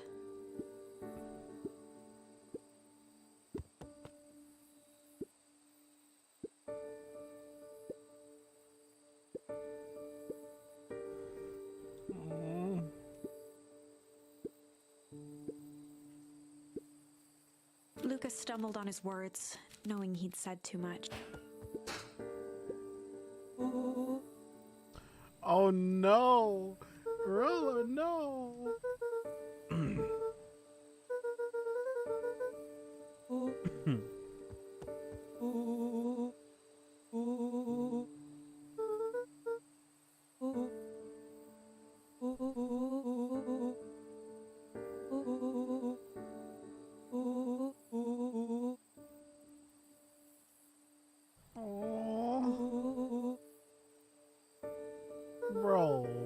Luca became instinctively angry in response.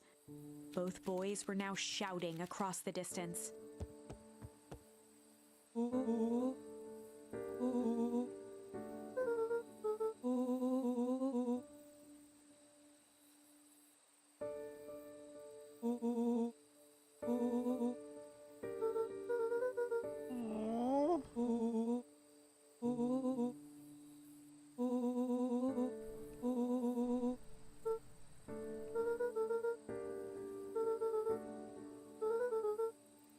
Rollo's tone changed to a calm, yet more intense.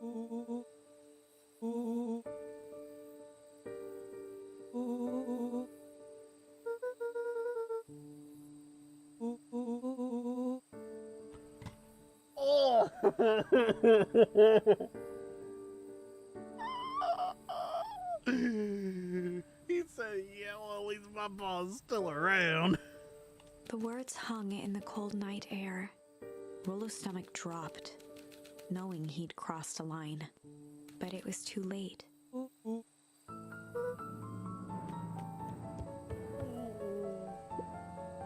Hey, you idiot. Oh, I definitely caught up with him.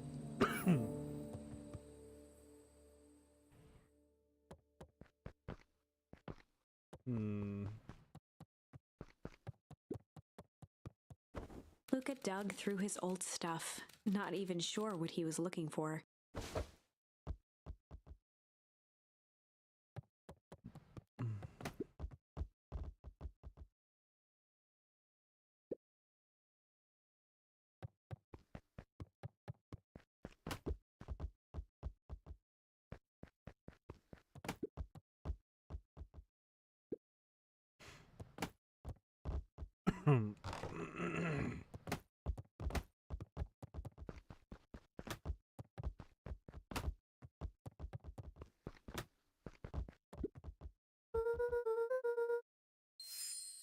Oh.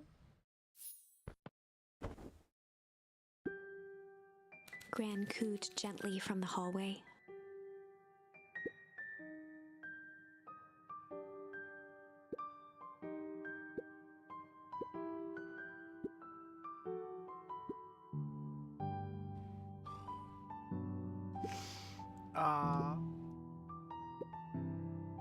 Luca just wanted to be alone.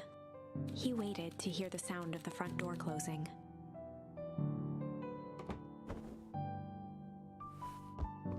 Oh.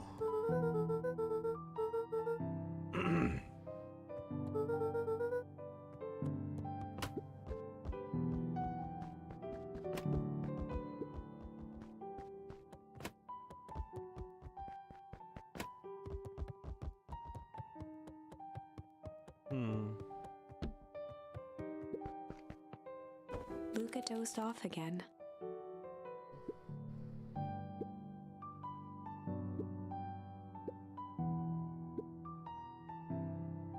Oh, Gran. Ah!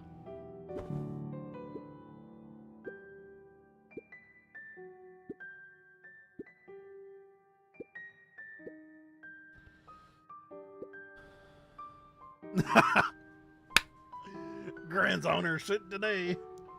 She said if you decide to end your pity party and go outside, I think it'd do you some good.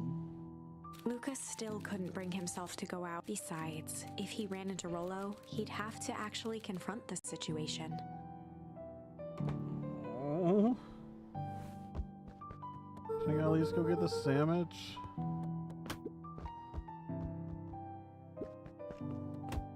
Oh, okay. Well, pal. Okay, I missed. Well, pal. Okay. Line it up. Boom. Goal. It's just like Rocket League. The Adventures of Hank Atomic. Luca carefully opened the cover and began to read. Rollo had received it for his birthday. A special hardcover edition with behind-the-scenes commentary and bonus art. Rollo cherished it, but asked that Luca keep it at his house. Luca wasn't sure if it was because Rollo didn't trust himself with it, didn't trust his sister around it, or just wanted an excuse to come hang out at Luca's more often. Whatever the reason, Luca didn't mind. It's so... But it had stayed right there where The Rollo had feels. stashed it ever since. Now, at the foot of his bed, Luca lost himself in the pages. He'd read it all before, but at this moment, it somehow felt sentimental. He was well into issue number 5 when he heard soft footsteps from the hallway. Oh, back!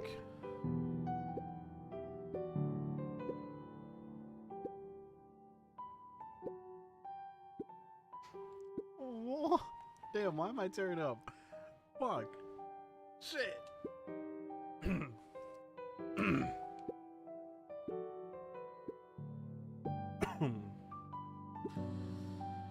Whew. Without realizing it, Luca had pouted away the entire. He once again felt the weight of it all and allowed his weary eyes to close. Luca missed the stood in a festival. vast black expanse. He looked up at his father standing beside him. Walt was working a straw at the bottom of a fountain glass, trying to collect the last bits of milkshake. Dad? Where are we? Taking a final loud gurgling sip, his father peered up from the glass. He jangled the straw playfully with a warm smile, then lifted the empty glass as if to point into the darkness. The source? Luca's eyes followed his father's gesture. In an instant, he was sitting in front of a blazing campfire. Across from him sat a large figure in a yellow hazmat suit. Huh? The figure's voice was a scratchy echo. Well, if it isn't the man of the hour, make yourself comfortable. Luca held his shivering hands over the flame to warm himself. It doesn't work that way here. Their yellow-gloved hand pointed to the base of the flame. It's a cold flame, see? Luca peered at the base of the fire. It wasn't wood that was burning. It was Beacon Pines itself. Tiny buildings, freezing and crumbling as they were consumed by flame. Luca could see small shadows moving in the burning city. People. Luca leapt to his feet. We've got to help them! The figure gave a dismissive wave of their hand. Why waste energy helping people who can't even help themselves? The figure bent down to examine the panicked crowd as they desperately tried to stop the flames. They only care about what's right in front of them, not like us. Luca's voice was a trembling whisper. Us?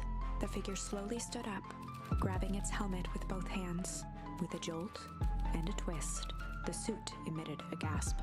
A cloud of torpid mist escaped, slowly revealing that Luca's own face looked back at him. What? Older, worn, distant. The sensation was oddly familiar. As if he'd caught his own reflection by surprise in the mirror. What the fuck? Steps. What The the fuck? doppelganger smiled. I tried to help once. He gestured towards his face, and all it got me was this. Luca staggered back. You aren't. Luca felt a hand catch his shoulder. His father was there again, beside him. Every choice sets us on a path. This is the end of one of your paths, son. Luca watched his older self shake its head ruefully, its face twisting into a cruel grin. Welp, Dad, if you wanted him to see this, far be it from me to disappoint. Luca watched in shock as the figure took a confident step forward and plunged into the flames. What? I'm so confused right In now. a flash of cold light, he was gone. What does all of this mean? Luca felt a reassuring squeeze on his shoulder. Just remember, why we choose matters just as much as... Luca woke up to see a hazy figure at the foot of his bed, silhouetted in the morning sun. No, is grandma. Luca rubbed his eyes. The kind, concerned face of his gran came into focus.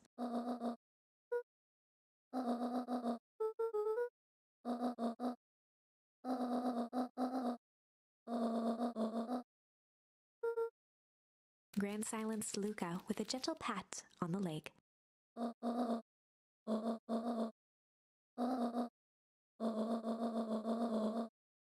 Oh.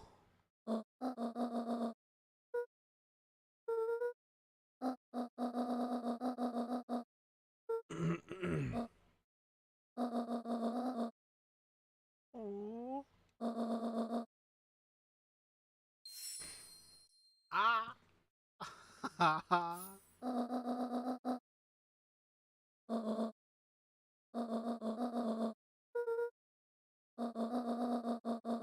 Luca gave a reluctant...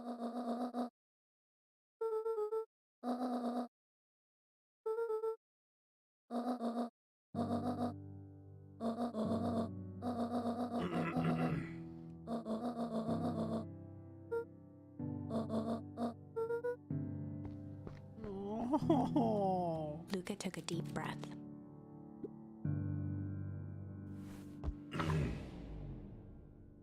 Chapter 6. Through thick and thin. Oh, I don't like Despite that. Luca's bitterness, Gran was right. He needed to hash things out with Rollo. A big fight changes the nature of a friendship. Whether, in the end, it is for the better or for the worse, all comes down to understanding. If one is not careful, the same familiarity that builds the strongest of bonds can become the wrecking ball that shatters them. Luca emerged from seclusion, taking in the crisp festival air. But the events of the day weren't on his mind. He had to find Rollo. Excuse me.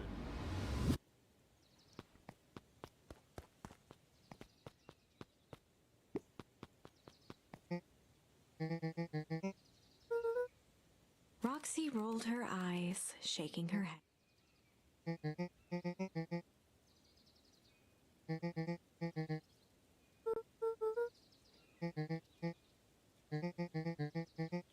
Luca looked down and kicked at the dirt.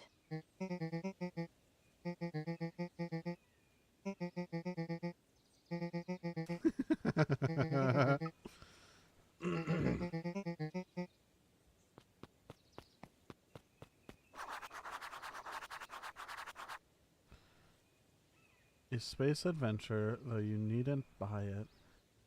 If ye be brave, go somewhere quiet. Somewhere quiet.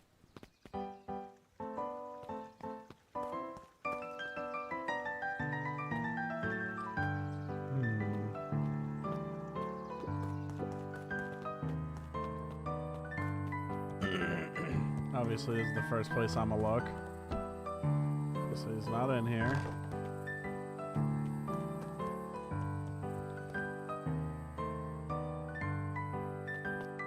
Oh my gosh, is he at the father's grave?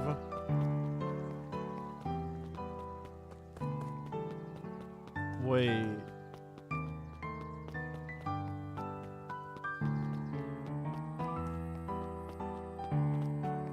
Okay, no, he's not. Oh, that would have been weird. Oh, wigged me out a little bit. If you be brave, go somewhere quiet. And I don't need to buy anything. Wait, buy anything.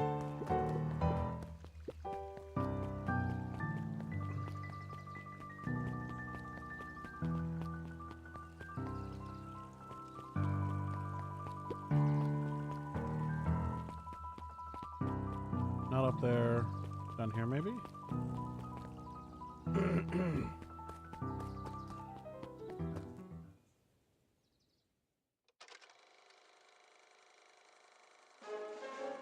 We all know Beacon Pines is a great town.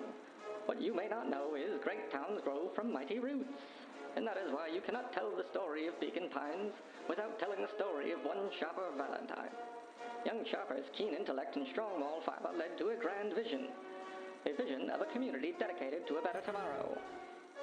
In his own words, a better tomorrow is within our grasp, but it requires a singular mind to harness it. Lucky for us, he decided to grow that vision here in Beacon Pines. And how does one grow a better tomorrow? With fertilizer, of course. Valentine's Fertilizer Company became the lifeblood of a town yearning for purpose. But then tragedy struck. A scientific experiment gone wrong. An accident which took Shopper away from us far too soon. To this day, we struggle to pick up the pieces. But one foul harvest isn't enough to stop the people of Beacon Pines. The spirit of Shopper Valentine lives on.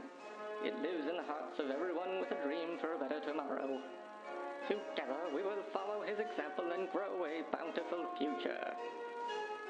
Paid for by the Valentine family and the Valentine Fertilizer Company Remembrance Fund.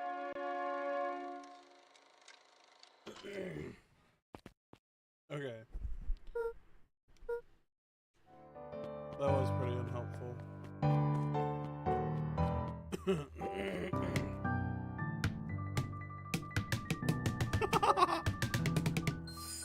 Smack!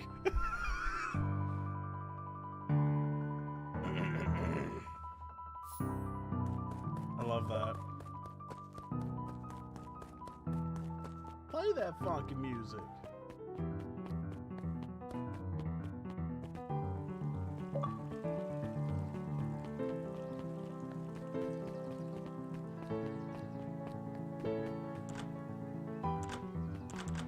It's closed.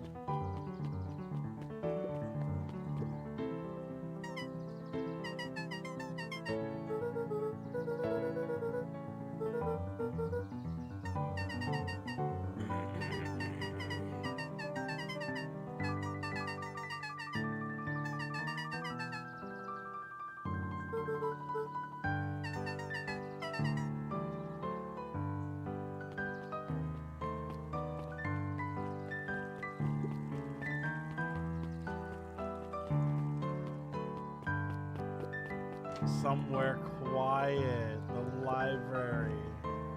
Who are you, you adorable person?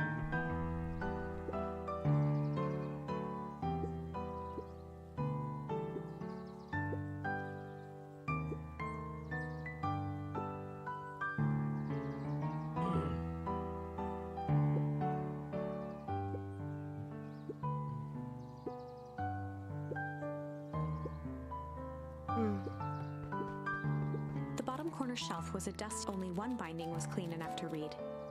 Cellular biology and the chemistry of mitosis. Boring. Stuck. There you go. Kato's eyes lit with excitement.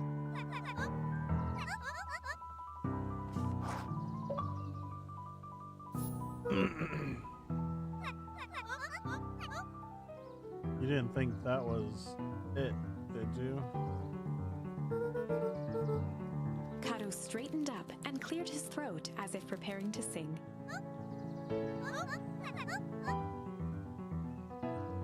On planet Farpole, may you take issue. When the fifth king dies, you need Kato stared at Luca.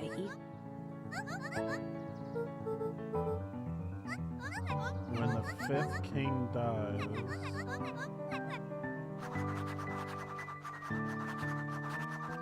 The fifth issue of something. Luca grabbed the 5 pillars of success from No the shelf. way! I did as yeah.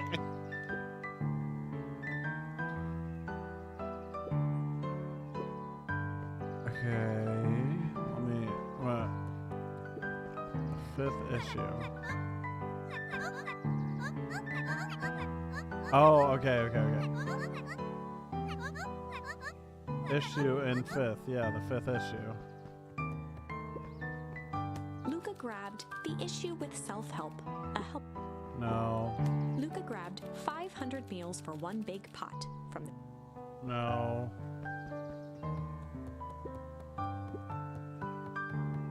There were rarely any actual new additions, simply a variety of existing content rotated into the.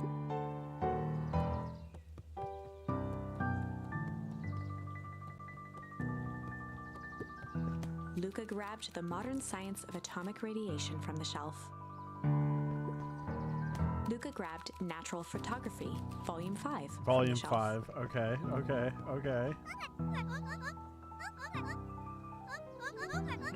That's not it either.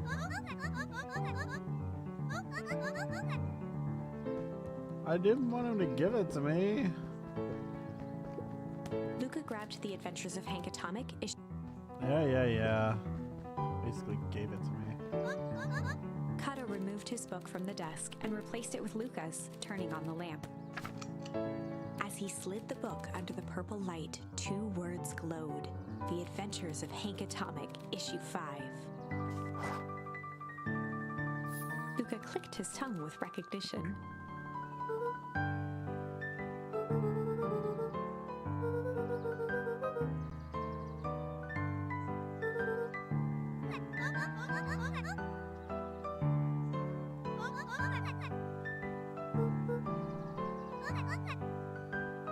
Kato began flipping through the pages, stopping when he hit a glowing word. Get away with such a He grift. continued flipping. Only found in Grub. Cart. Reaching the end of the book, Kato looked up.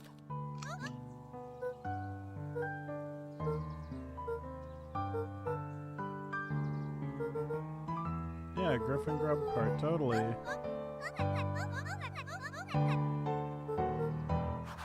That's cute. That was fun. Griffin's grub cart. That has to be back at the festival, right? Another perennial harvest guy.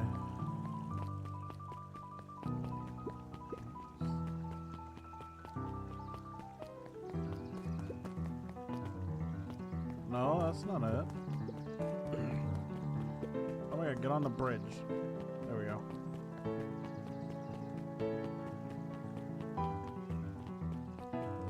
Straight down. Ah!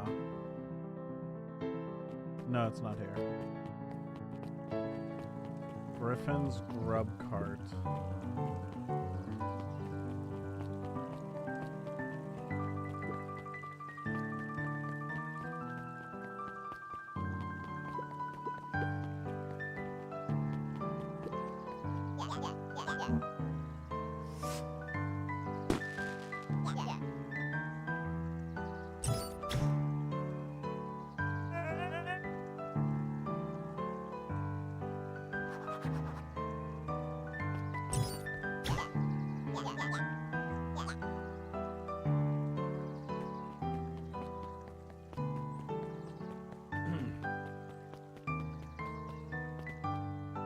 No.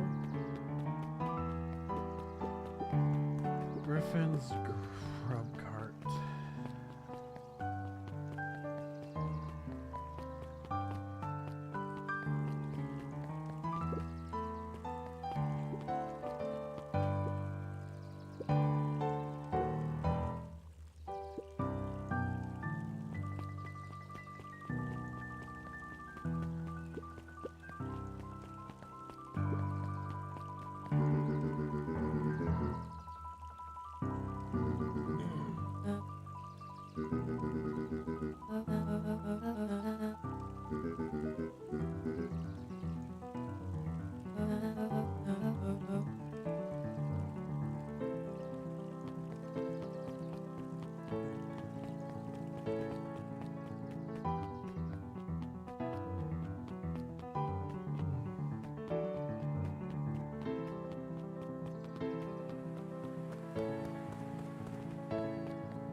Alright, I need to go find where the scrub cart is, dude. Not down below. Not in here. I was already in the library.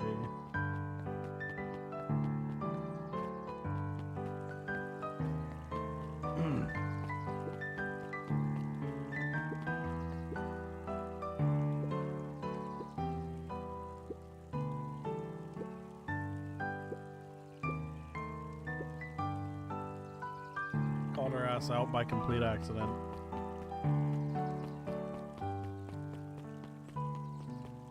No, stop it.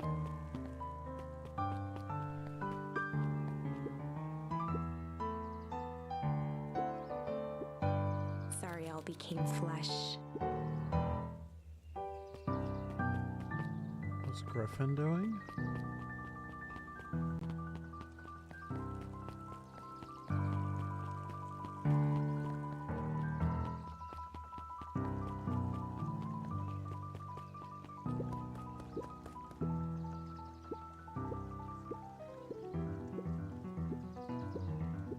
Yeah, I'll talk about bugs.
Jeff was staring into the distance with a wistful look.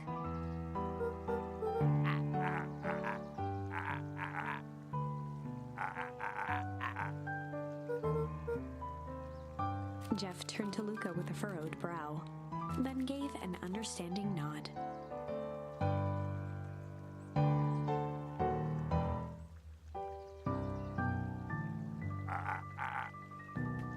For a moment, the two now shared that same wistful gaze.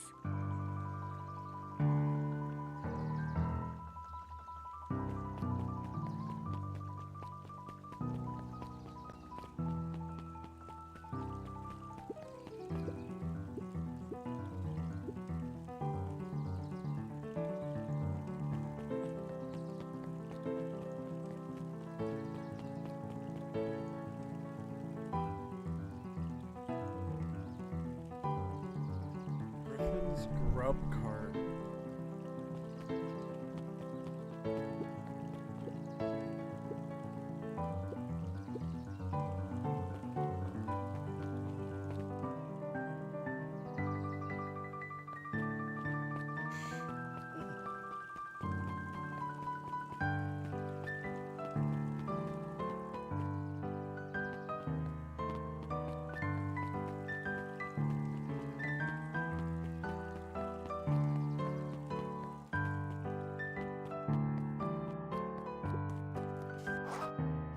Oh, this is Griffin. Before Luca could finish his sentence, Griffin handed him a corn dog.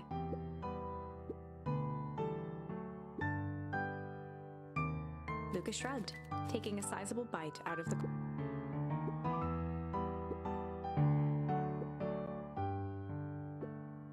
Luca tongued at his cheeks, feeling something rough, but he reached into his mouth and pulled out a slip of paper. He shook off the bits of corn dog to read the slip. Luca finished off the remainder of the corn dog.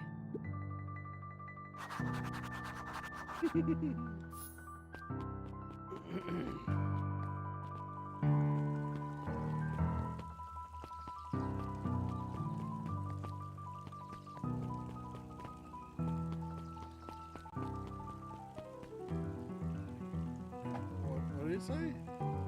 A pickup when you need some pep near the fountain up the step. I see steps over here.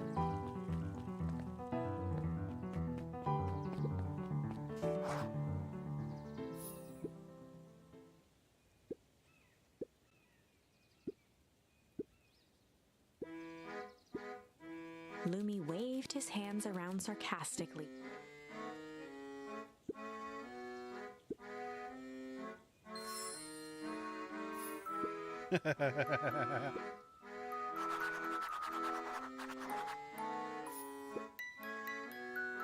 What takes flight but has no wings? Balloons!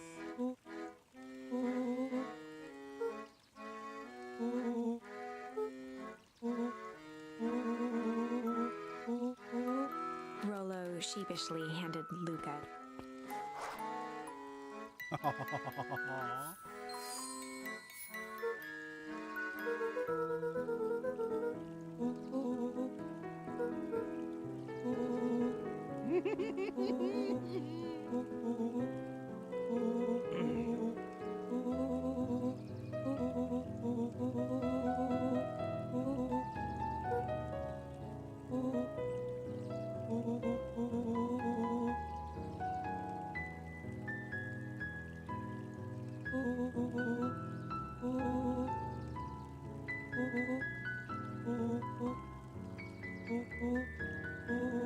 Luca threw himself at Rollo, hugging him as tightly.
opened.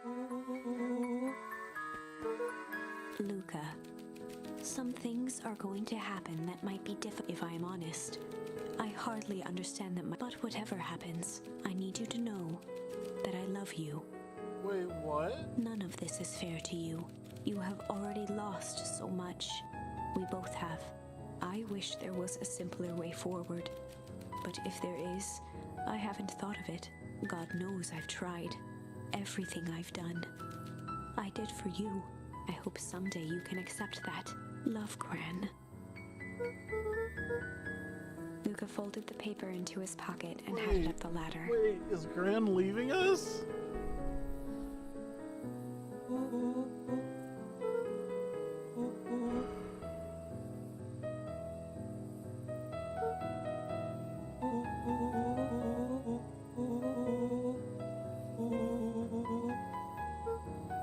Luca was at a loss for words, but that was fine. Words aren't always necessary.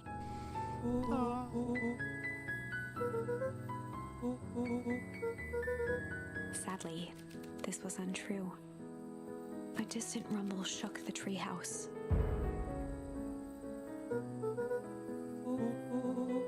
It was not fireworks. It was something the boys couldn't possibly comprehend. Something as old and cruel as time itself.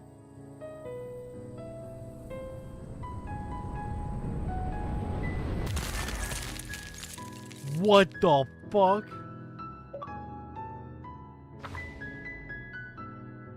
A shockwave of cold tore through the room. A bitter, unfathomable chill. Before they could react, it encased them in ice. Two boys, reunited by friendship, only to be cruelly separated by a malevolence beyond reason. And so, our story ends on this melancholy scene. In a silent treehouse turned statuary, in a town brought low by its secrets, sits a pair of friends, alone, together, for the rest of time. The end. No, Oh my gosh. can't be the ending. It simply can't. I won't accept it, and I hope you won't either. There are more endings, more possibilities. I can feel it. We are just going to have to sort through them all until we find the one that fits. Holy shit.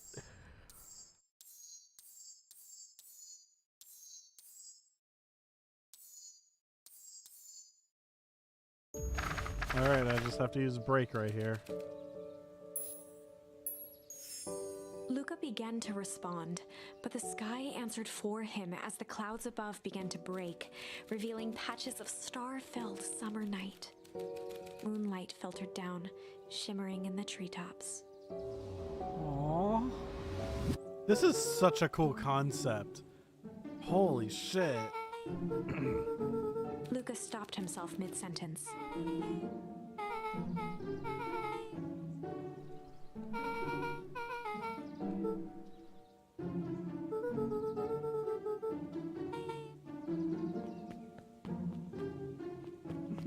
Luca saw Beck skulking by the gate.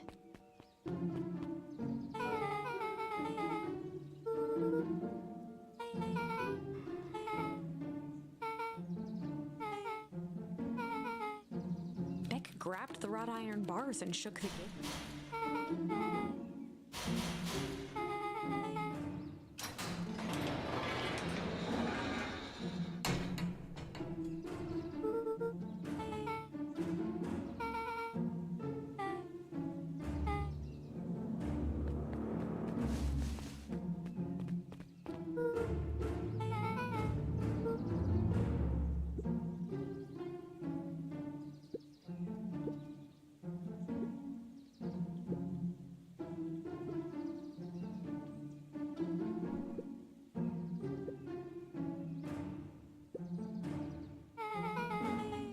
Beck's voice was an excited whisper.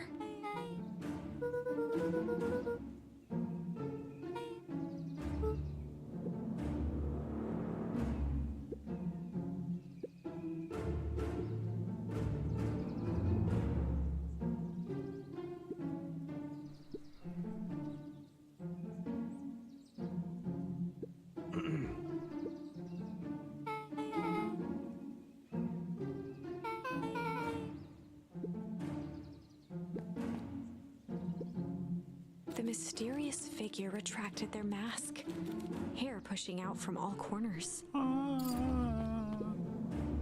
Oh my god!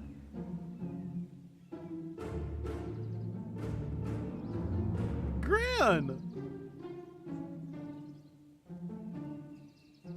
First of all, family. Second of all, Gran? Hold up, this is a turn I didn't expect it to take. A chill ran down Luca's spine.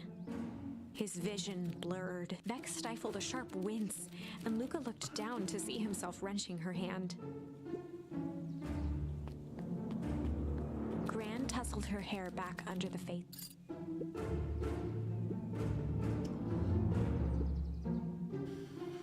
Gran gave Eris a curt nod and disappeared.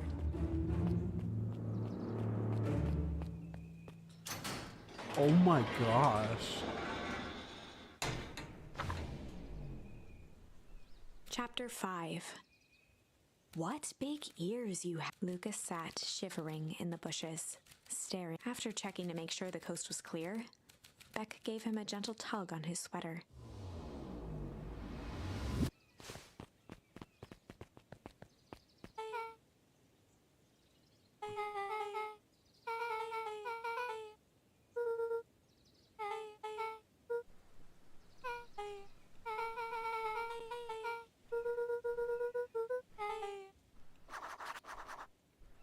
Oh my gosh.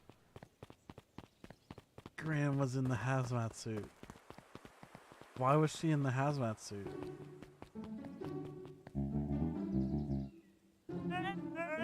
The clipboard finished writing with a scratchy flourish and looked up. Mr. Nuncreed, arms crossed over his paunch, gave an exhausted sound.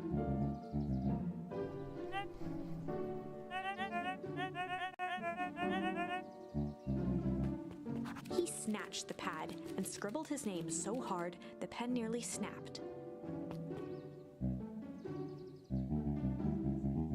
The clipboards looked at each other for a moment, almost pondering the possibility, then broke into laughter as they walked away.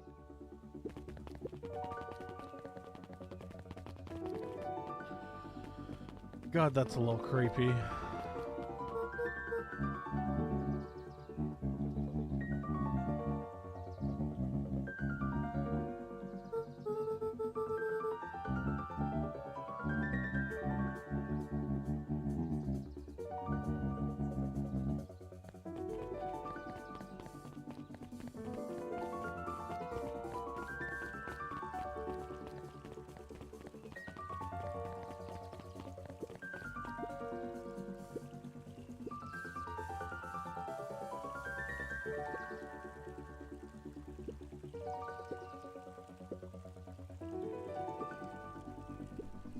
Yeah, because they're all clones.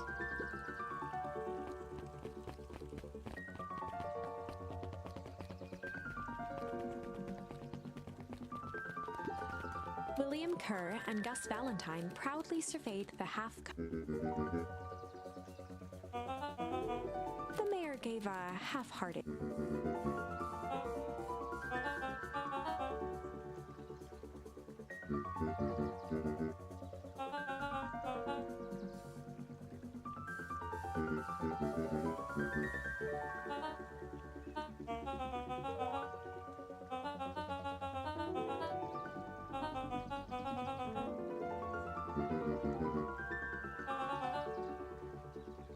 Kerr lopped his arm on Gus's shoulder.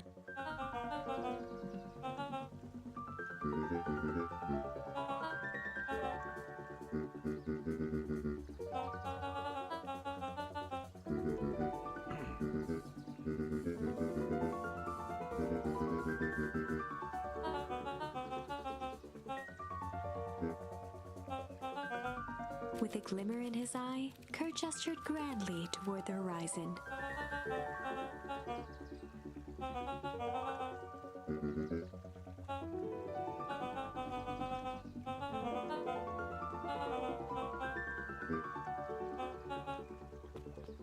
Oh my gosh, I feel like I'm getting close to the end already.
Hmm.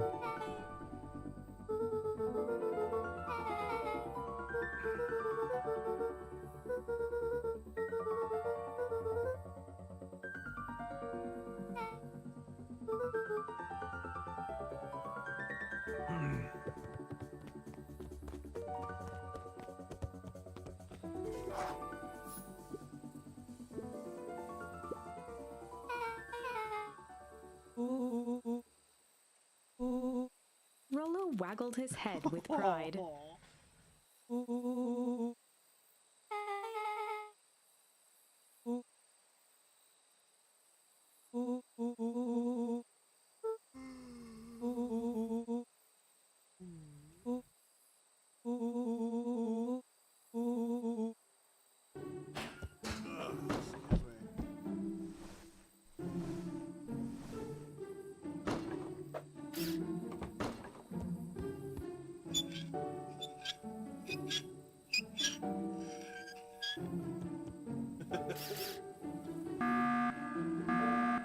Wait! Among Us!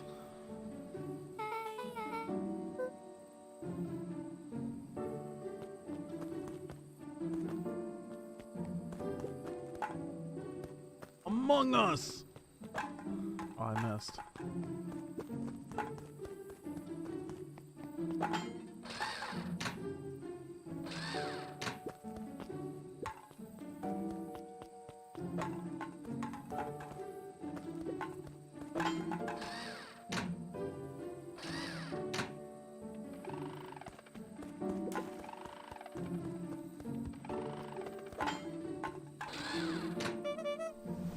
Ah!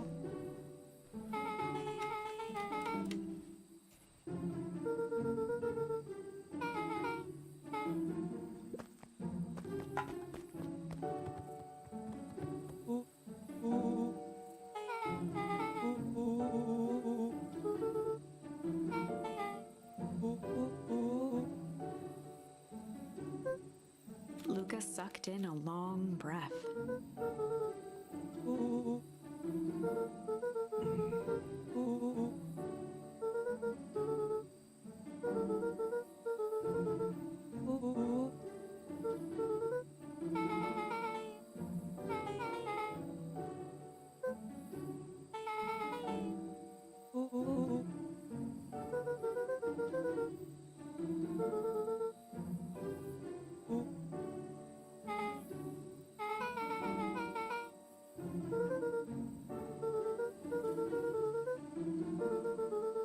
Rollo let out a low whistle.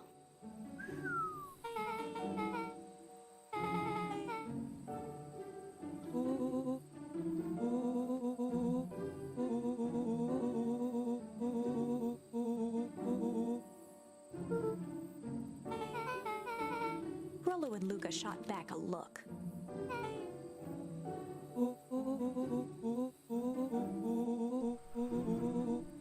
What the fuck?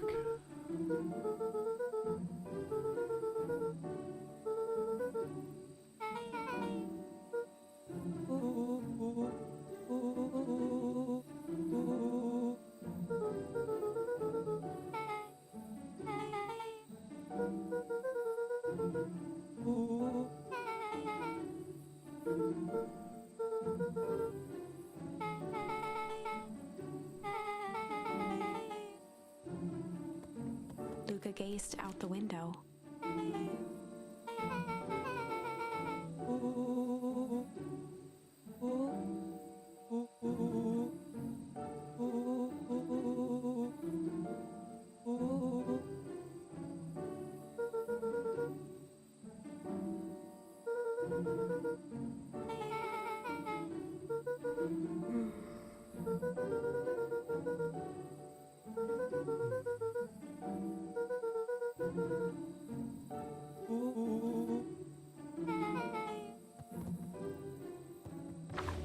Oh my gosh. Chapter's secret lair.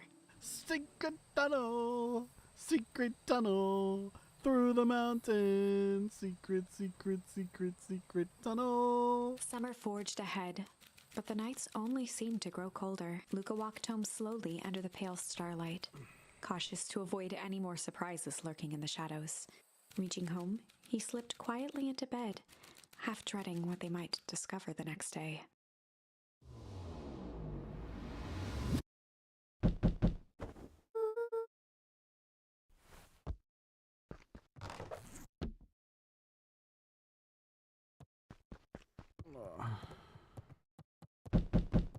I hear ya, I hear ya. What's up? Oh.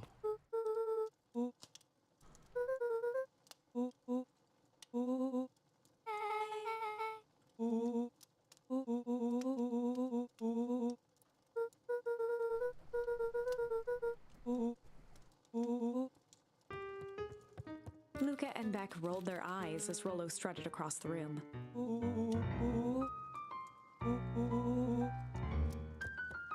Rollo flung open the cabinet. He coughed as a veil of dust hit his face.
A look of realization crept onto Luca's face. All three kids snapped to glance at each other, then sprinted in turn toward the kitchen.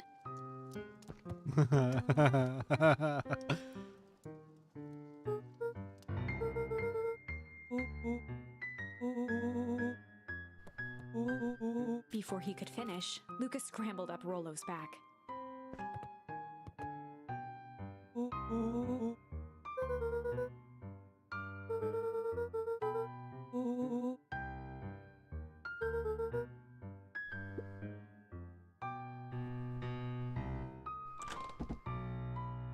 The three crowded around the hutch to peer in. With the glass doors opened, a perfect porcelain display gleamed in front of them. Their eyes searched for anything amiss, but the only distinct feature was its impeccability.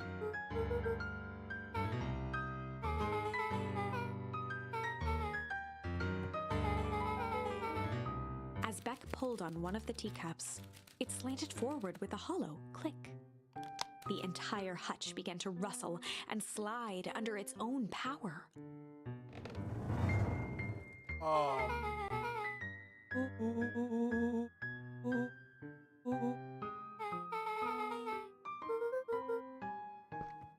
Oh, I just went into it.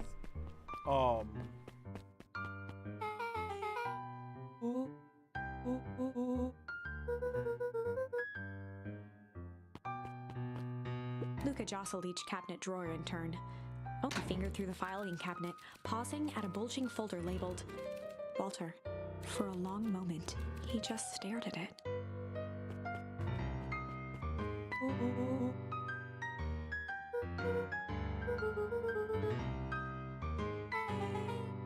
Luca nodded and caressed the label with his thumb.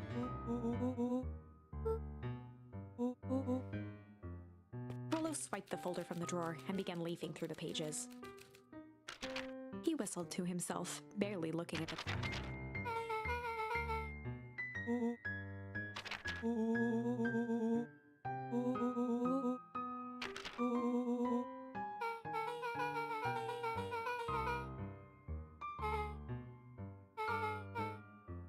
He stopped at a page and mimed, holding up a monocle.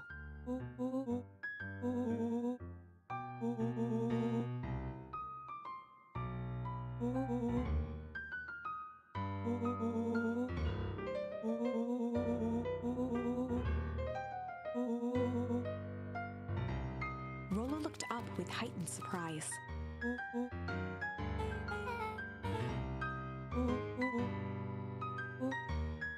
Rollo's finger traced across the page.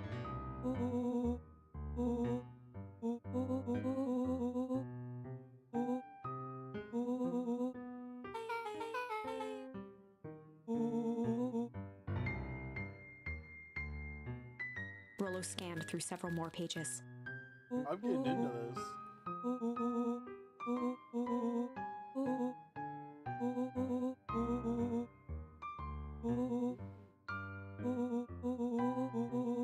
Luca, staring blankly at the cabinet this whole time, spoke softly. Rollo rustled the folder, trying to loose more pages.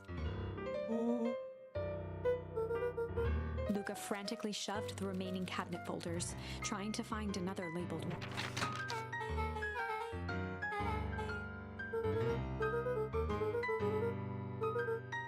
Luca slammed the drawer shut.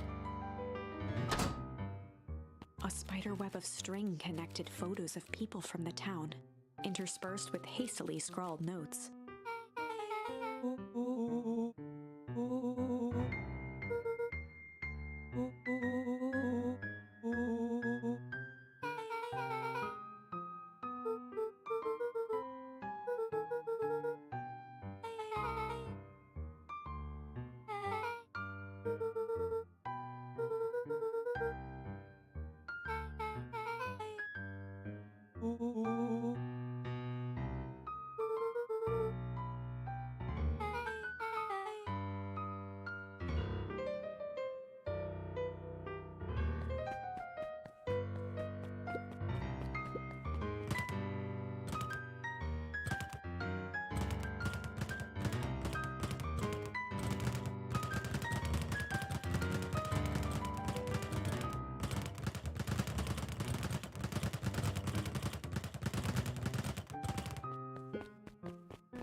Rollo casually spun. He smacked his lips.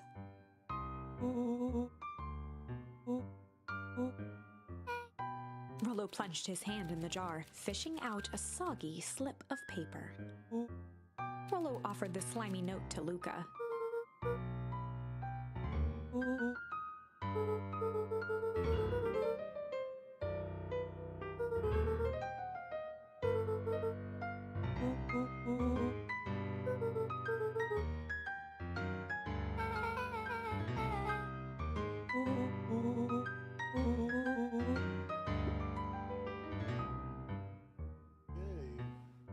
Time to figure out what Operation Sparkplug is.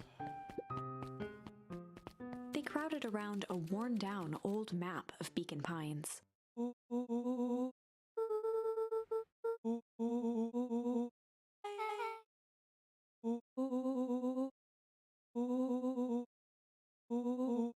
Rollo carefully traced the path with his finger. He jabbed down at the end point.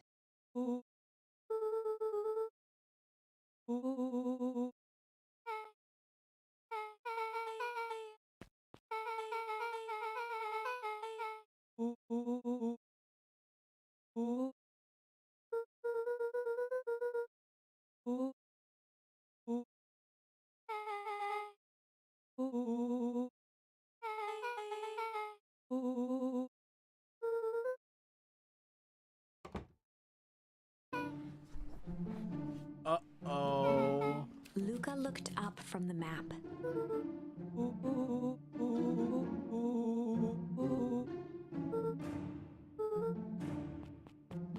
Beck flicked off the light, and they became statues overhead. Creaking floorboards bent under slow, deliberate. The kids looked up, the tilt of their necks following each footfall.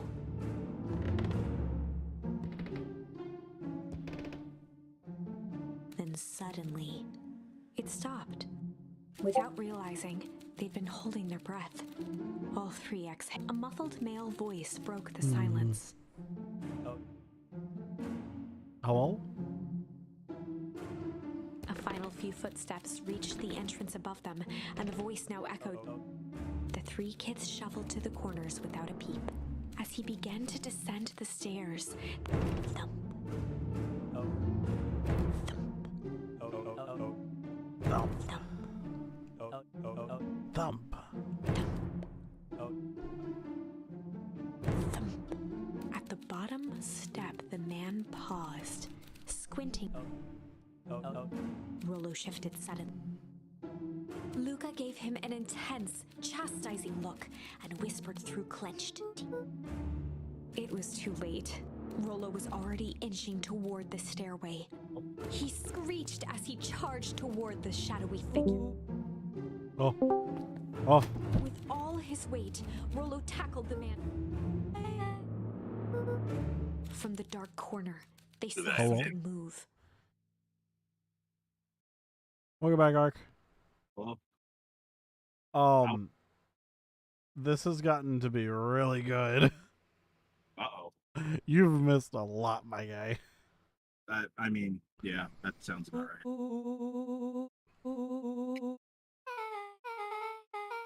Luca scrambled to the hunched figure on the ground, pressing his fingers to the man's I think I neck finished 3 of sighed the with relief. storylines. Damn. as Beck flicked back on the light. Chapter 7. I made beef and veggie stew. Sounds The bussin', my guy. interrogation of It is. Hiram Tolliver. You put Parmesan Still cheese on top unconscious, whenever you pour a Mr. bowl. Tolliver slumped That's heavily in a fantastic. shoddy old chair. His hands were bound with rope, Holy his shit. feet tied with some loose string. This The is kids so huddled in good a so circle, far. discussing their plan. One thing was certain. They couldn't just let Mr. Tolliver... They needed to know what he was doing in Luca's house. After some deliberation, it was decided.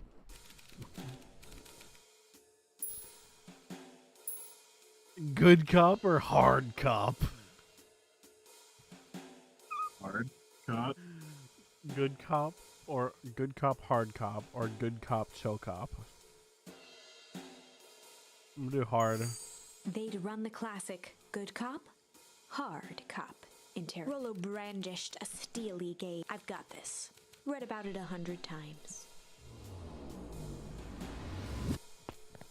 Your Rollo mother! swaggered past this without even looking at his captive. He began with a long, Off blustery to visit your drawl. mother. Off to visit your mother. Mr. Tolliver remained motionless. Rollo spun around to face him. He'd clearly expected to rouse Mr. Tolliver with his booming voice. Beck and Luca gave each other an unsure glance. Rollo slammed his fist on the table. He grabbed the table lamp and beamed it onto the unconscious face.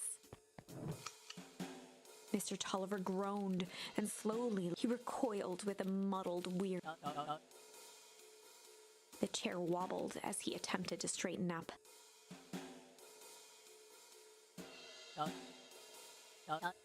Mr. Tolliver could only make out rough shapes through the glare. With a gruff tone, Rollo hoped to both conceal his voice and...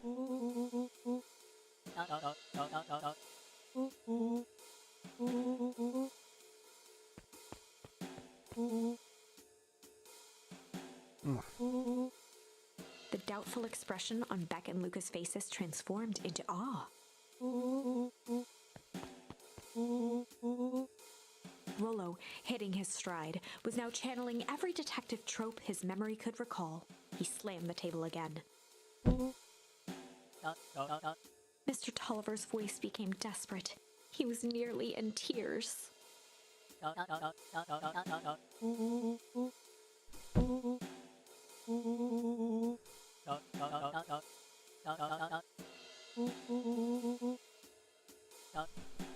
Mr. Tolliver was in a daze, now more confused. He shook his head, feeling more and more dizzy.